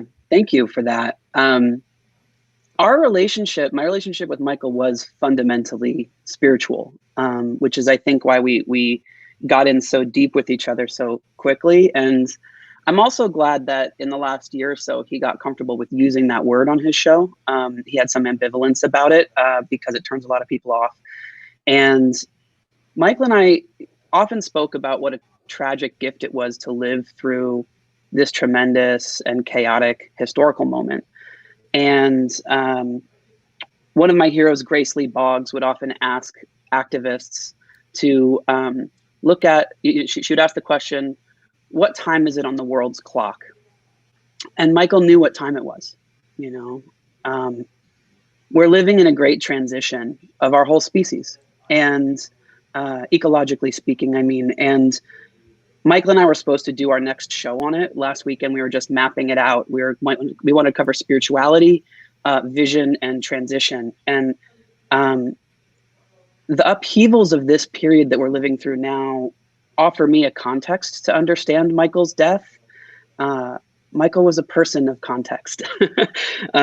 He was an intentional reflection of material circumstance. And Michael's passing at this moment, to me, is an embodiment of the way he held the pain of the world. He found purpose by stepping into the demands of serving humanity in this time of chaos specifically. And he understood the larger historical arc that we inherit and the liberatory political possibilities ahead, as slim as they may seem, only if we only step into them. And he called us all into that potential, I think. And he saw the future as fluid, as unpromised. And even when he and I were relating together around our limitations and contradictions, he always used the word foibles. He's like, I have all these foibles. It's so funny to me. But when we were, you know, we supported each other through depression, and through when we were like scraping to find hope. It was an orientation that allowed us to dig for inspiration. And his orientation towards that continues to inspire me. And I feel, right now I feel cosmic sadness. And as the waves of grief move through my body, I want to honor him by just feeling them, and observing.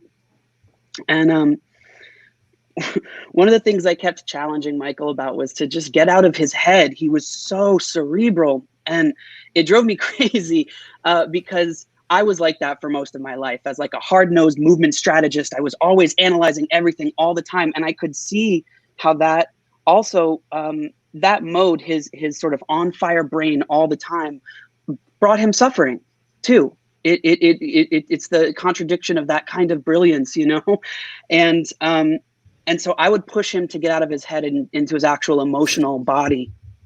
And, you know, so my background is in movement building. So I train a lot of activists. I coordinate nonviolent direct action. I build grassroots pressure campaigns. And I would often go on the show to talk about the mechanics of grassroots organizing and the mechanics of how to build movements, how to build left infrastructure.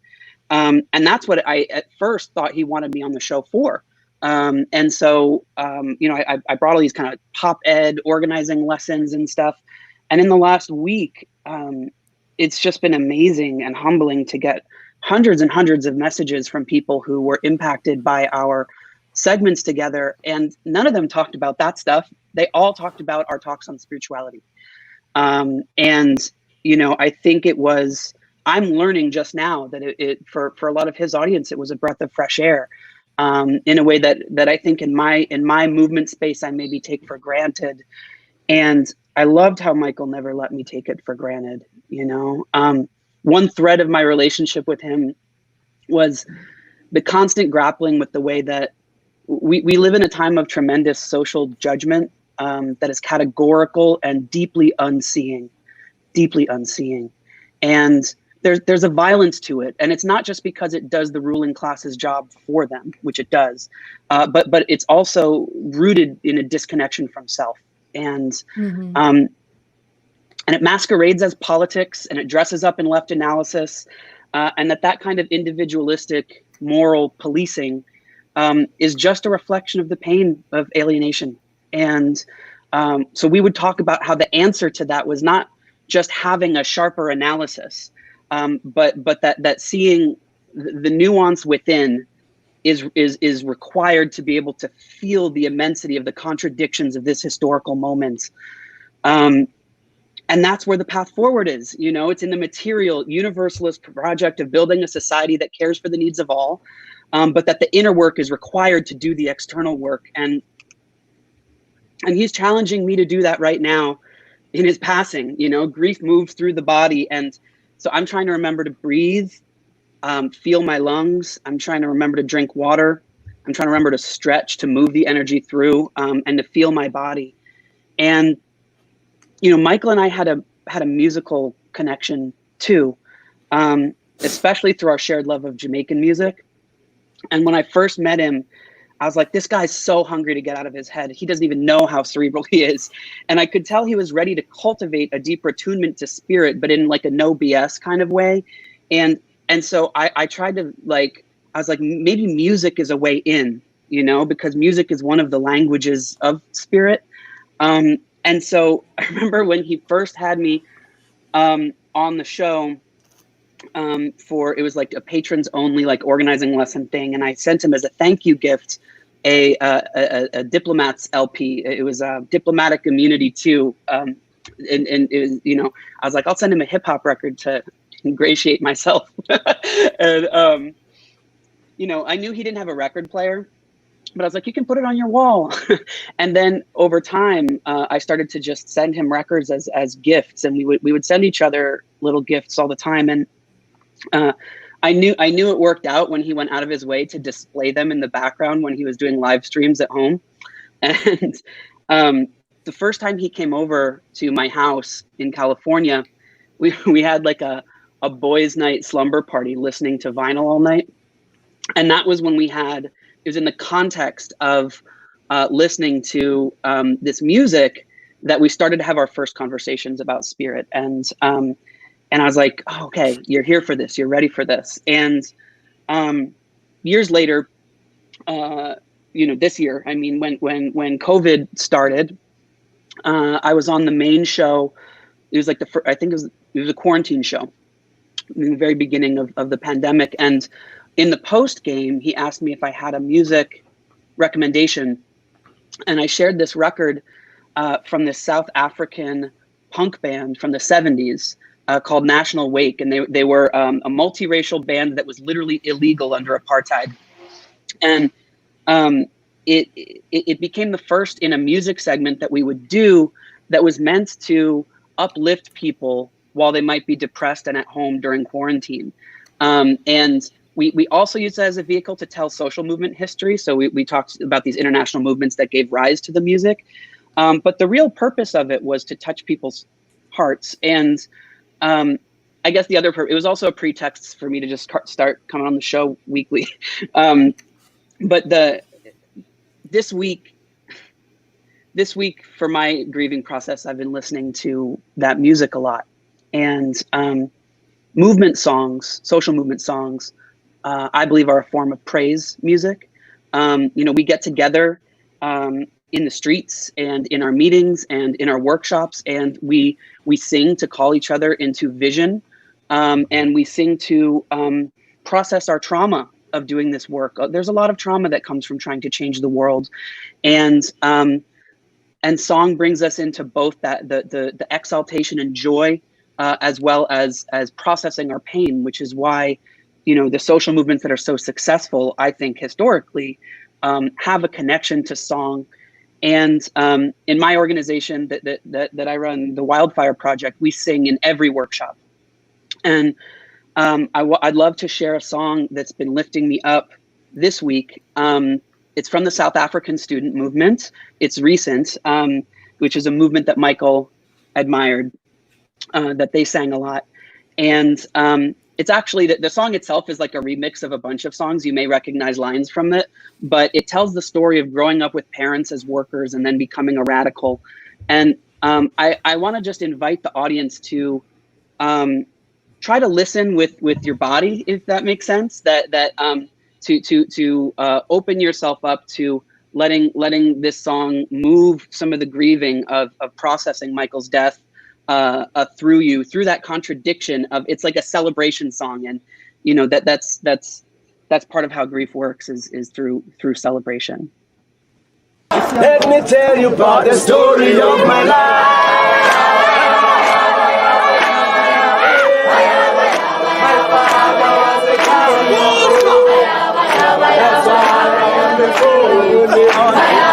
You wanna know the story of my life?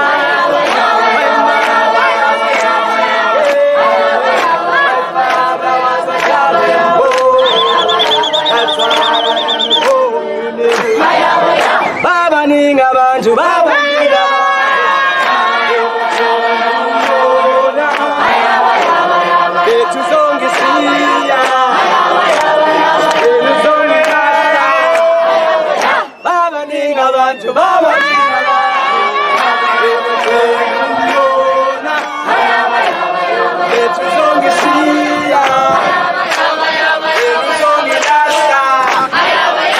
So please don't judge me.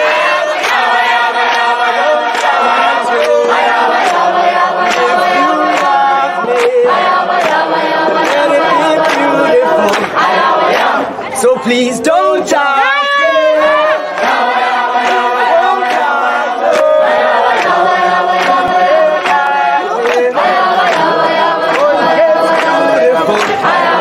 He was a buffalo soldier.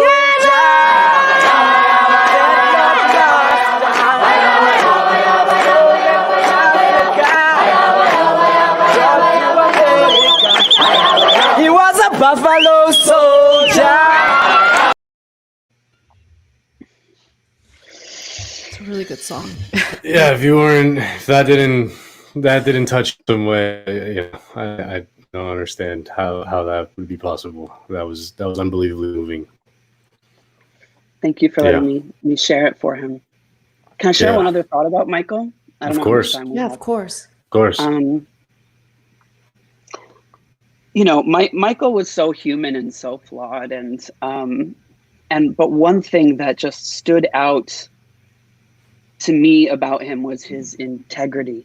And Michael did not tell lies to his audience. And our shared hero, it was a Cape Verdean African revolutionary, Amilcar Cabral, was reminded us to tell no lies. And we reminded each other that, and often, and what that meant to us was to not sugarcoat things and to say the difficult things that to find the bravery to say things that were unpopular on the left. And his commitment to the truth, even when it didn't serve his immediate self-interest, stood out in his field. And I think he would want us all to live with that level of integrity. And that even when I disagreed with him, I admired the boldness of his clarity, and death can offer clarity. It can also offer confusion, disorientation, overwhelm, existential despair, and I felt all of that this week. But right now, I feel only clarity. I feel happy for his spirit. When he and I spoke of death and of, transcending the makeup of these bodies that are given to us on consignment and then returned to the earth, it's okay if others don't, but I know now that he's free of pain, free of fear, free of the small-minded pathologies that make up the systems of domination that we call politics, that he's free. And he wanted us all to be free, all of us, and to be committed as he was to working for freedom here on earth until we take our last breaths and join him in whatever is next for us. And that he may have gotten there a little quicker than any of us wanted or expected. But then again, he did everything quick and big. And he changed the world. Michael Brooks changed the world. He set a lot in motion, and whenever I feel fatigued and want to stop moving, I'm gonna keep going for him, because we don't have time for games. This is these times are historically significant, and like you said at the top of the show, Nando, like we need to do it. We need to do it, and I'm just so grateful for the way that he's nourished me throughout my life. Joshua, that was beautiful. Yeah. Thank you. Yeah. Thank you both. Thank you both. He spoke of both of you to me, and just like the way you made him comfortable with himself is something I just want to appreciate out loud for both of you, for the role that you played in his life. And I look forward to getting to connect with you both more too in the future. Thank you for having me on. Oh, thank you, man. Fuck me. I know. It's really hard. All right, so let's bring Ben on. Dude. I'm sorry, Ben. I'm sorry, like we're crying when we bring you on. And we held it together really well, like throughout this show. Yeah. Joining us now is Ben Burgess, who was a regular on the Michael Brooks show, has contributed quite a bit of content already to Jacobin, and is just a fantastic person all around. Ben, thank you for joining us. Thank you, Anna. That's a tough transition.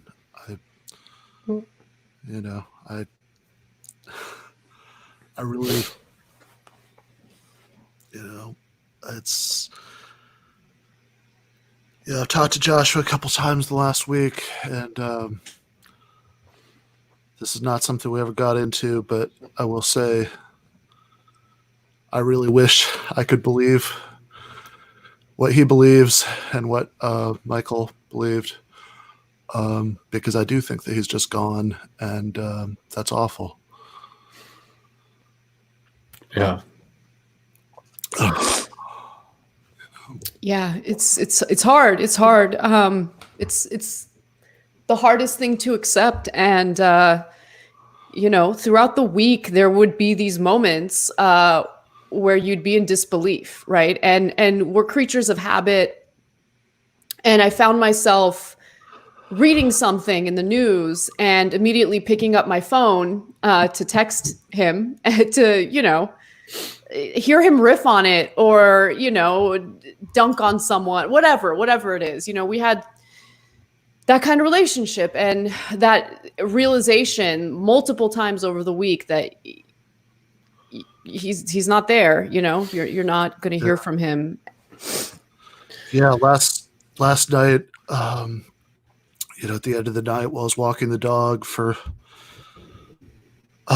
some stupid reason, I started listening to the YouTube video of that Mill series event that you were playing earlier. And, and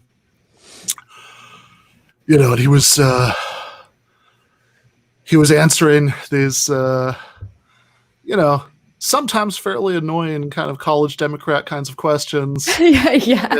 In such a thoughtful and funny way that you could tell that he was really concerned with being able to say something, because it'd be be very easy to just be super dismissive, right, of some of the things these kids are saying, and you could tell it was really important to him that he say something to them that they would take seriously, and would be intersect with their worldview enough it would mean something to them, but also, also obviously he did it with the Michael humor and swagger and and all that stuff, and nobody else could do it the same way. Nobody else could bridge that the same way, and that was obviously for the last 5 days, I've just been trying to process the the personal loss, but I got but even though that was that was a political thing, it was one of the most painful moments I've had in a couple of days, because I wanted so badly, and it felt so much like I should be able to do this, to text him to be like, hey, I finally got around to watching that Mill thing, that was great, and start talking about it, and there's still this big dumb part of me that thinks he would respond. Yeah, Ben, I think that the thing that he loved about you, and I think that this was a frustration that he had generally, was he hated when the left felt weak and lacking in confidence to engage with difficult questions and engage with our enemies, right? And I think you've written a whole book about it. He wrote a whole book about it, about we're going to jump into the gladiator ring and we're going to fight these people. We're not going to do the thing that became kind of in vogue in the last, decade or so of left culture, which was I guess a retreat, or I don't even know how to describe it, of we shouldn't even argue with these people. Arguing with them is dumb and counterproductive or whatever. And you and him, but we're both very committed to fighting in their terrain, standing up. But that's one of the reasons why he was obsessed with YouTube, because he saw it as a terrain that was dominated by our enemies, by the right, and he wanted to. He's like, no, I'm going to jump in there and I'm going to fight these people. And I think that's something what he appreciated about you, is we have to have the confidence, the security that our arguments are better, our arguments are correct, theirs are wrong, and we got to tell them why. Yeah, absolutely, and yeah. That certainly, the debug segment that I did on the show was entirely his idea. I had no thought of doing anything like that. I thought I was going to come on a couple times to promote my book, and that'll be that. But also, yeah, certainly, he understood the need to do that. He knew how toxic and counterproductive it was to have these taboos that we've developed on the left. against engaging with people, against going into other people's, who we disagree with, spaces and showing and reaching out to the audience they might have. But he also, I think the thing that's maybe a little harder to capture is that he also understood how important it was that we present a version of the left that, that a normal person, and when I say normal person, I just that is cool. Yeah, right, feels fun and cool, and something I want to be around. Right, exactly. Yeah, that people would actually want to hang out with. Yeah, I got that feeling watching the show all the time, which is why it's funny.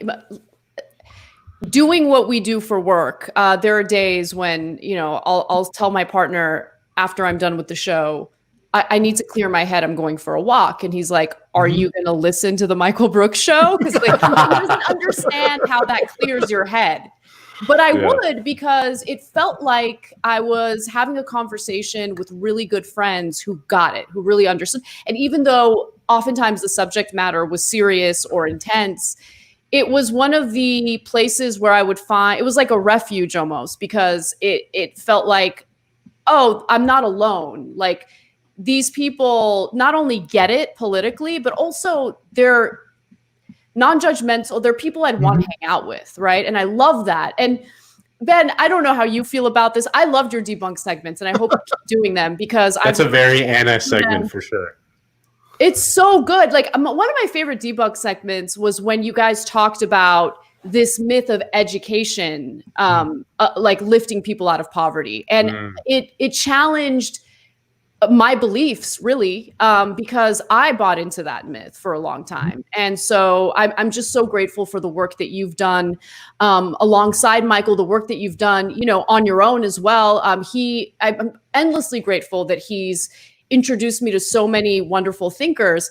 But, the intro to the debunk segment was always part of my favorite part of the show too, because it was yeah, it seemed like Michael was always excited to play the intro song. And I can't help but show you a little clip of that. So let's go to that video. But Ben, first, welcome to the show. Thank you. Secondly, are you ready for your song? Oh, yes. I want to go to mockery really badly. I will. So please go. Okay. You got to restrain me. Debunk all of it. Logical analysis. You're going to show us how to argue that. Go. This is based on data from a bunch of different countries. There's abundant evidence that at this point that's bullshit. Down these right. I just love that song.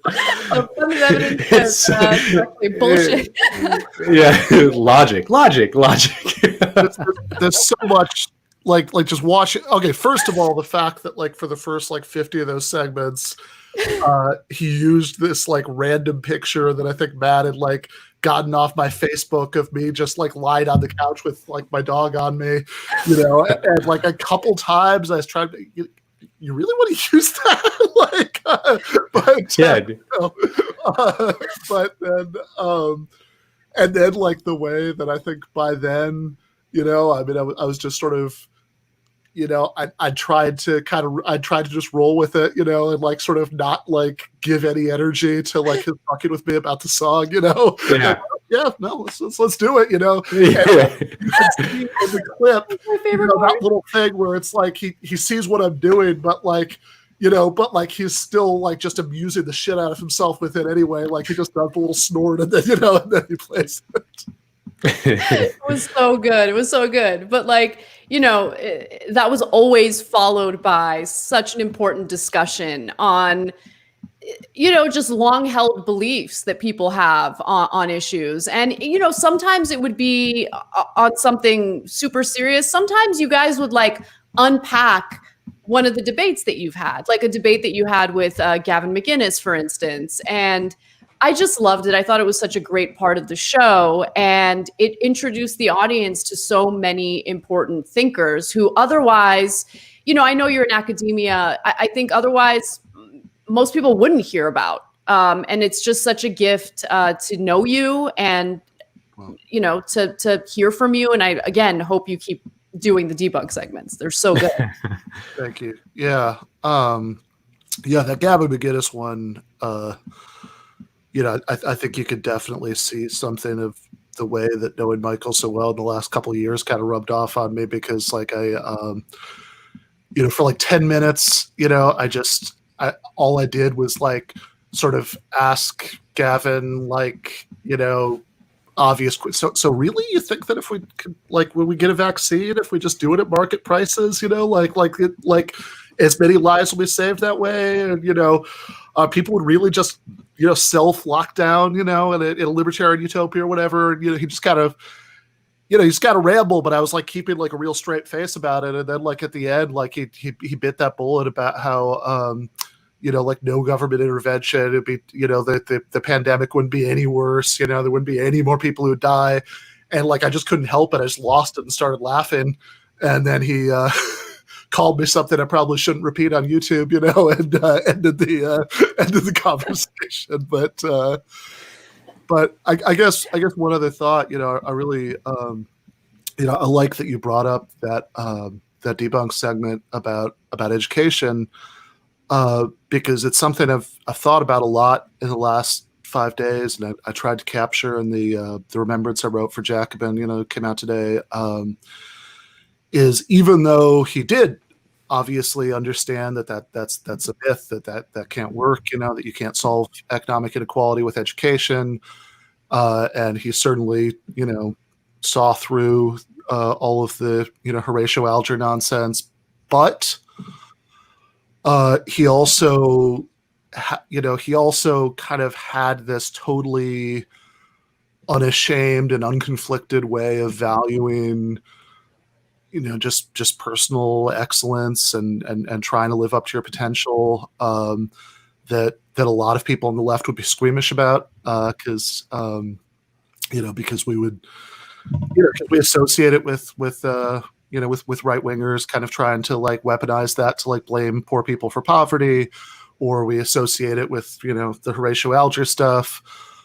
But of course he understood that that's incredibly important, that first of all, those are values that are just like, good human values. And we'd want to encourage, even in a socialist society where maybe like we didn't have, this kind of material scarcity, we'd still want people to, win basketball championships and write good novels and develop vaccines and all that stuff, right? That involves this kind of personal striving, and also, that this is just incredibly important to most people, and it's like incredibly stupid to just cede that to the right, to just be like, caring about that, is for the other side, right? Why would you do that, right? And so sometimes he'd kind of like make a joke about it, like when he would like say things like he judged human beings by whether they were TMBS patrons, but he was also, had this kind of constant like restless, striving, that I mean, God, he'd just put out his first book. He'd just started this show with you, he had other, things cooking for other new shows and other new articles. There were like 2 articles that we were supposed to write. The night before he died, I thought about calling him to like kind of bug him about nailing down a writing session. So, well, it's getting late, whatever, I'll wait till tomorrow. But, but he was also incredibly, he wasn't squeamish about ambition and trying to live up to your full potential, and part of, but he was also every bit as ambitious on behalf of his friends and political allies, people he cared about. God knows I probably benefit from that more than anybody, but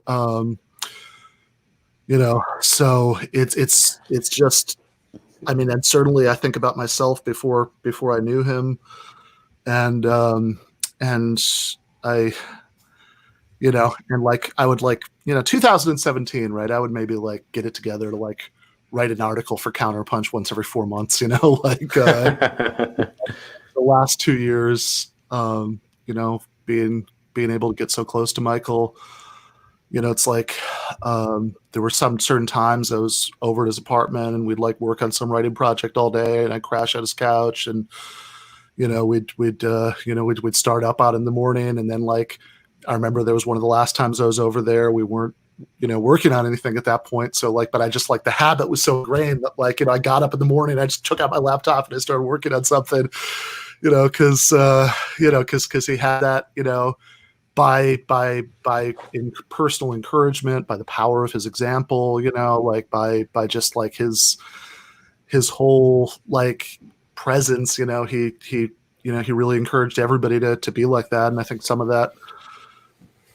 Michael Brooks' constant hustle, has rubbed off on me, and I'm definitely better off for it, and I'm grateful for it. And also, I guess one last thing, I really I liked that Bhaskar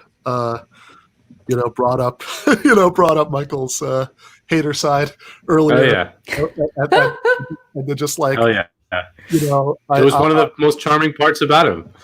It totally it was. Right? This is great, super fun. I loved when he hated on some nonsense that some ridiculous person on Twitter was doing. It was just hilarious. I loved it. Yeah, totally. And that goes back to what I was saying earlier, where you felt like you were among friends watching the show, because he wasn't, like some puritanical like asshole. Like he had issues that he cared about, right? There were issues that he was serious about.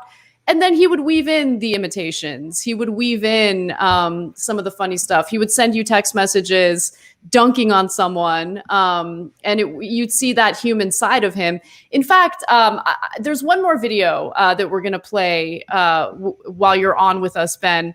And this is actually a video that Kale found, our producer, and he loved it. I haven't seen it yet, so let's just take a quick look.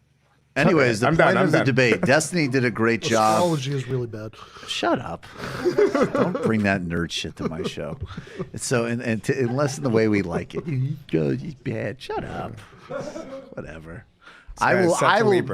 So what'd you say? Said he's such a Libra. Yeah, exactly. That was such a Libra thing to say.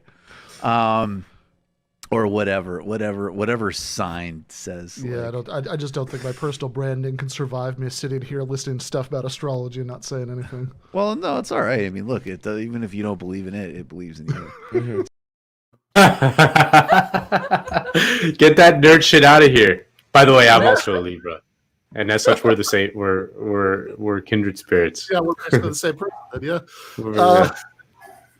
No, that was a thing that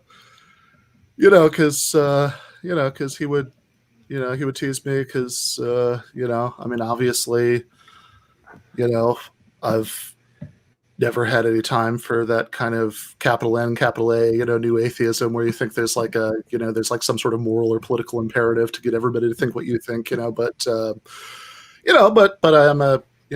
an atheist and I'm a philosophy nerd, and I think some of the astrology stuff, some of it was just that it was funny, and some of it was that like it was his way of teasing me about not being more open to certain things and about spirituality or whatever. But but it's also just like just the way the way that he is in that clip, and the way like like when I first met him. At that, we met through our mutual editor, Doug Lane, and over the course of that weekend, we met, he like developed this like really elaborate Doug Lane impression that he, I think it came up to be like 20 or 30 times over the course of the weekend, because he like developed new lines, to like put in it. And then, this is like, loving but rough, this is something he was obviously never going to share with the world, but he actually went as far as to record an MP3 of himself doing his Doug Lane impression and put on and set it to like the background music that was like a typical like thing that Doug would use as the background music of his video. And like he went through all this to send it to two people because he thought it would make them laugh. Yeah. Yeah. And like you said, I mean, he was not egoless, you know, he was extremely ambitious. He could hold those two things at once, you know, and that was often a theme of his thinking and his pleading with people on the left, is that we have to be able to hold two contradictory things together at once and be comfortable in that kind of thing. And, you know, he was extremely cocky and he had a big ego, and he, you know, wanted to, a huge part of the point, it's a huge part of his charm. It's like, it's the ego is what drives him to put himself out there like the way he did. But then he also held it with this like deep kind of solidarity and empathy with all human beings, kind of thing, and like the spiritual and like, you know, all natural living things, you know, kind of thing. Those two things are not they're intention, but they're not. It was something that he was comfortable holding.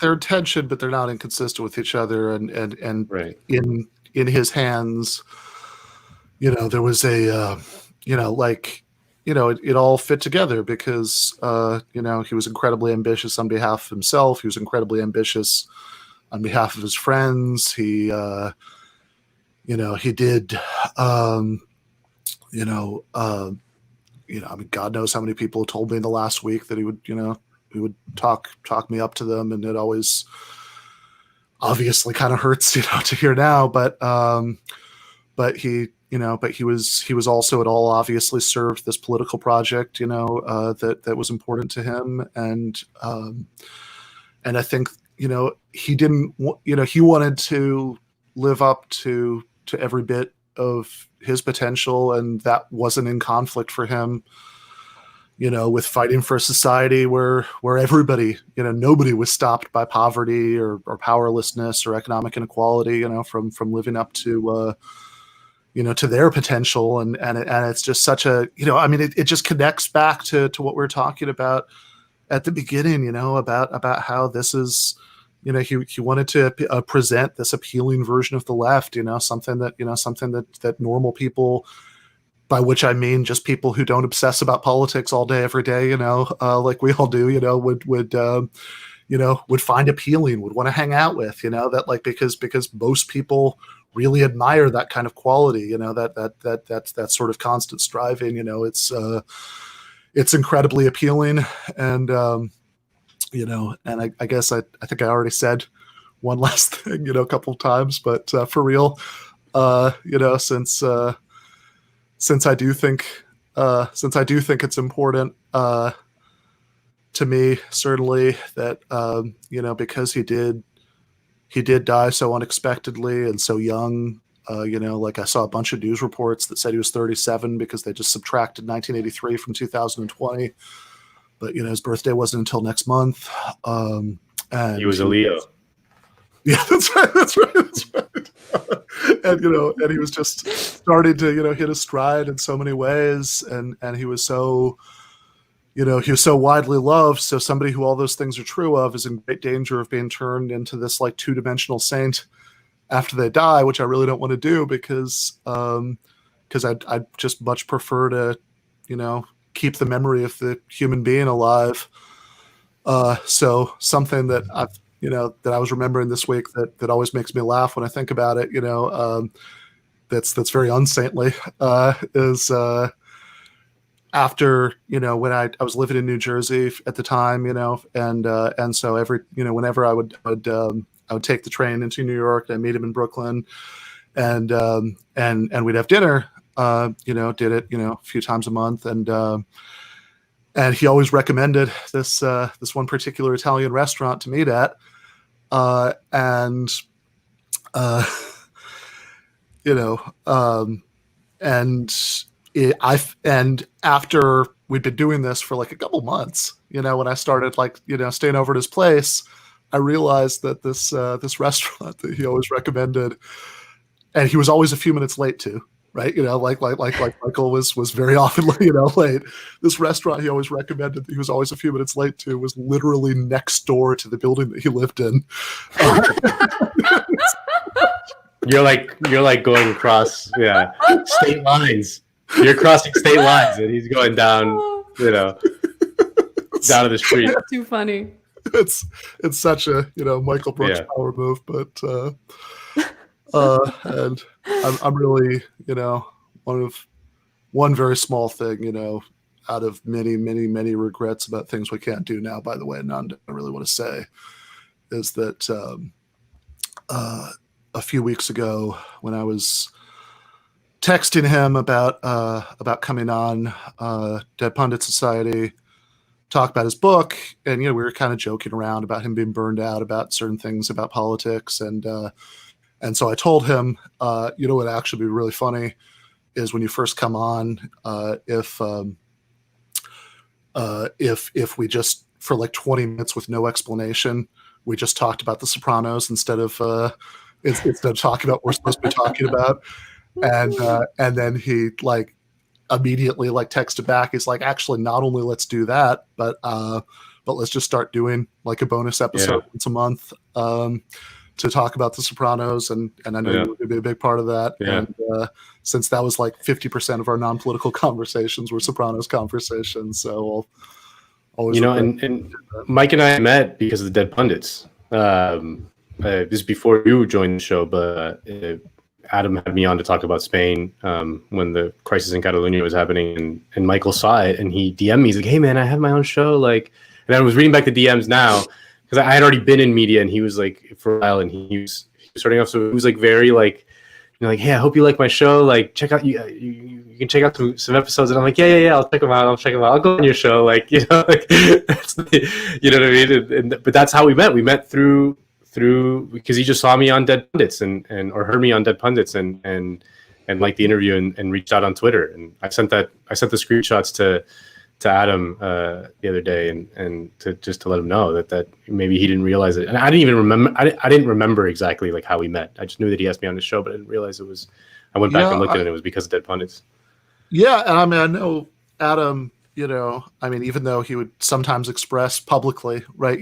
His sort of little brother inferiority complex sometimes, about Michael that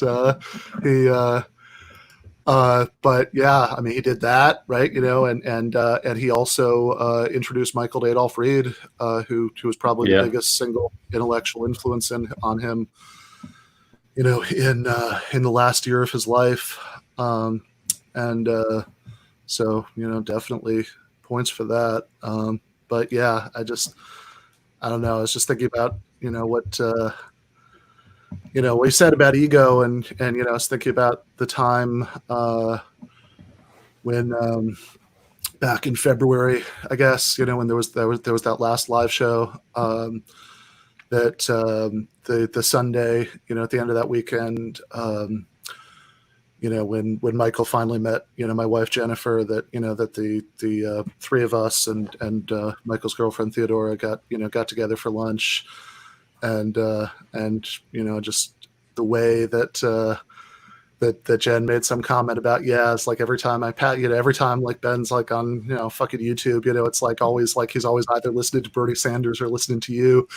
And Mike was like, no, that's good. That's correct. That's what you should listen to. Just the swagger with which he said that. It's just me and Bernie are the same. Yeah, yeah. That's right. Me and Bernie Sanders, same. Yeah. Thank you so much for doing this, Anna.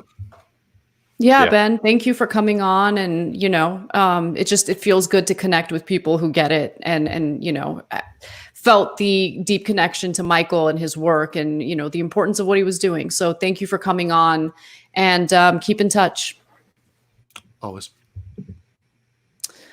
All right. So we have one final guest, and he's not really a guest. He's a main fixture on this show because he helps produce it every single week. Cale Brooks. Makes the trains run on time. There it is. Yes. Hey, Cale. And by the way,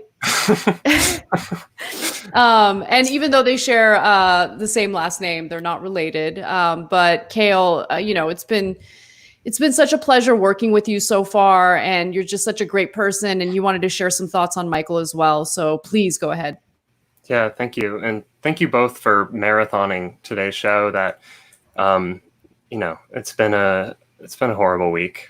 It's been devastating and incredibly surreal that, and just because everything's in quarantine, it comes and goes, as does everything. And half of it's a nightmare and half of it's a dream. But so I did a couple things, as Anna mentioned, and to kind of clear up some of the YouTube comments. I am not related to Michael, much to my own dismay, that I actually only met him about 6 months ago. And, you know, he's been an incredible figure in my life, and doing the show weekly, that I've only been on the left for a few years, came in through the Bernie 2016 bump, and, you know, and there's a lot to love on the left, and there's a lot that makes you extremely upset and frustrated. And I think Michael being able to balance out both, like, letting us hate stuff together, and then also being such like an incredible source of wisdom and patience, you know, reminding me of, you know, it's going to be okay, and you have to stay focused on certain political projects that matter the most. And I have a clip that I want to share. It's actually, it's not how Michael and I met, but it's how I was first introduced to Michael Brooks. And you know, I haven't been a YouTube leftist. I'm kind of a reluctant YouTube leftist in the sense that I would prefer to be back behind the screen, you know, pressing the buttons. But and I came across Michael in October of 2019. And it came out of this clip, actually, so I wanted to share this with everyone. I just finished going to the Bernie Sanders rally here in Queensbridge. They didn't bring him out to one mic, which they should have. That was a major missed opportunity by the campaign. I just want to say that it was an incredible event. Nina Turner should definitely be Bernie's vice president without any question or any doubt.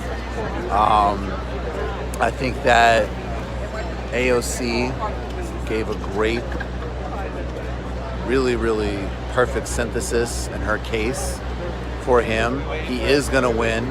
Nina Turner should be vice president. She should absolutely be his pick for vice president, in my opinion. Anyways, it's really awkward here. I was going to do a longer stream. Yeah, I can just picture him like holding the phone like up to his face, and like everyone on the street just being like, "What's this guy doing?" You know, like he must have felt so embarrassed.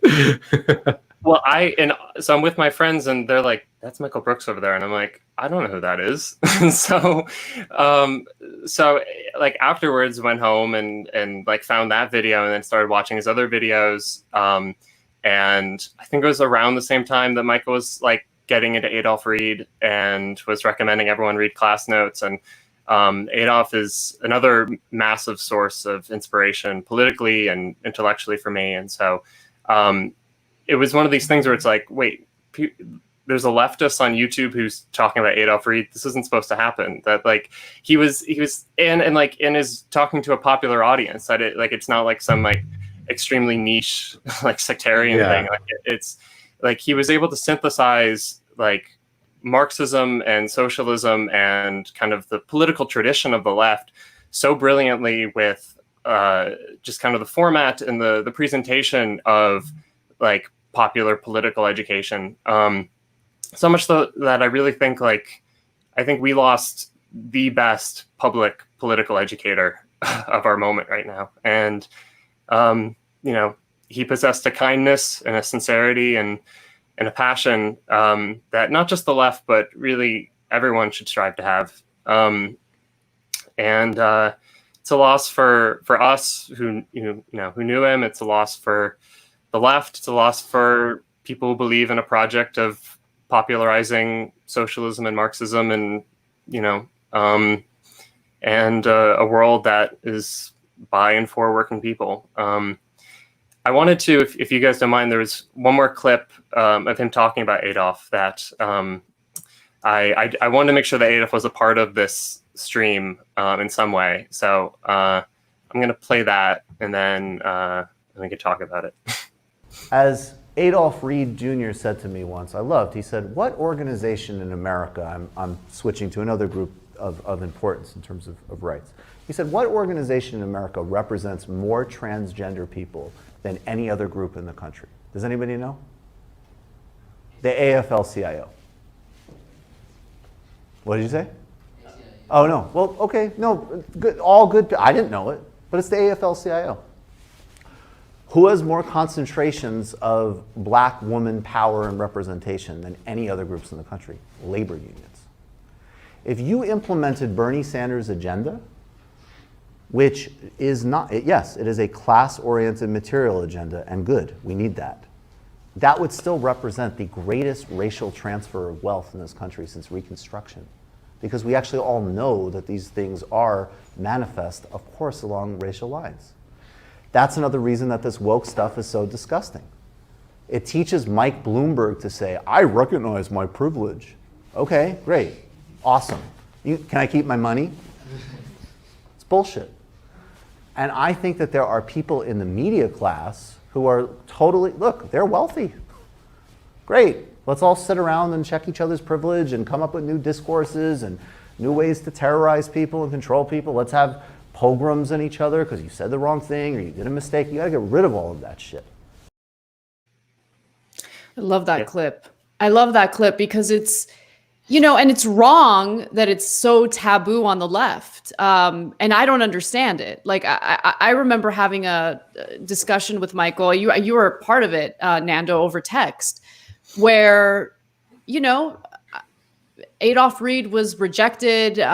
He was supposed to give a talk and the talk didn't end up happening. I don't want to get the facts wrong of how it went down. I remember that, yeah.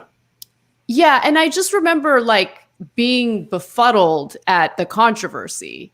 Because even if you disagree with Adolph Reed, like this notion that you can't have the discussion because people on the left are too offended or too hurt or too sensitive to hear ideas that challenge them. And if you're that type of person, then we're not going to win. Like you're not going to be part of a winning strategy, you know?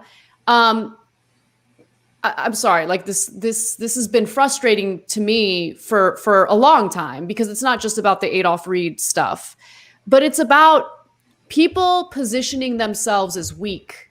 And I can't fucking stand it. I can't stand it. I can't stand Elizabeth Warren making women look weak, whining and crying about like, oh, Bernie Sanders told me a woman can't win. First of all, I didn't believe her. I don't think that conversation ever happened. But secondly, here's a woman who has a real shot at getting nominated, right? Might not be my personal favorite candidate, but you're on a national stage representing women in a weak, pathetic way. And I can't stand that shit. We need to be strong and we need to stop presenting ourselves as these little weaklings that need to be like caressed and protected. No, this is a class war. And if you're on the side of weakness, you're not going to win, period. Yeah. Yeah. And we lost a major general this week. And so,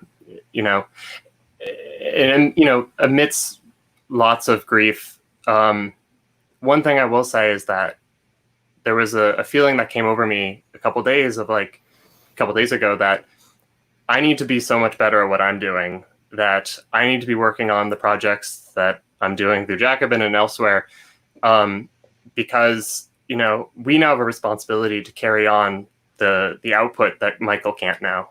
And so whether it's through some kind of local organizing, whether it's through agitprop, like what we do, or, you find ways to make yourself useful for the projects that matter to you, particularly the political projects, in the way that Michael did, just so recurrently, day after day, week after week, so much. It's just like that, like the guests that we had on now and people that, that know him well and have been working with him, that just, we're all sharing like, oh yeah, we were working on this other project with Michael. I was writing this thing. I was building this other thing I was working on.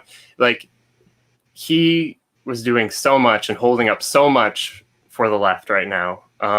And as Matt said earlier, we now have a gap in our wisdom and in our joy, and I would add in our political practice. And it's up to us, I think, to continue that. I absolutely agree. We will. That's all I got. But I appreciate you letting me. Yeah, really appreciate it, man. Yeah, and really great. And I just want to say, like, it's been wonderful working with you, and we're going to continue working together in some capacity, as Bhaskar mentioned earlier. We don't want this tragic thing that happened to stop the momentum. And we're going to keep going in some way. And so you guys will have more information on that as we move forward with this show. TMBS will continue in some capacity because, as was mentioned earlier, that's what his family would want. And I don't think we're going to stop. I think that we're going to keep going, and we're going to keep learning the lessons that Michael really wanted us to learn. So thank you, Kale. Thank you, Nando, for doing this with me. I couldn't imagine doing this with any other person. And thank you to everyone who's watching, who was supportive of Michael's work, who's supportive of Jacobin, who's supportive of leftist media, because not a lot of it exists. And your support really does go a long way. Please subscribe to this YouTube channel if you haven't done so already, and make sure you support all of the wonderful, thought leaders out there who contribute their work on Jacobin by subscribing to the magazine as well. Thank you. Everyone stay strong, and we'll see you soon. Thank you. Thanks for having me.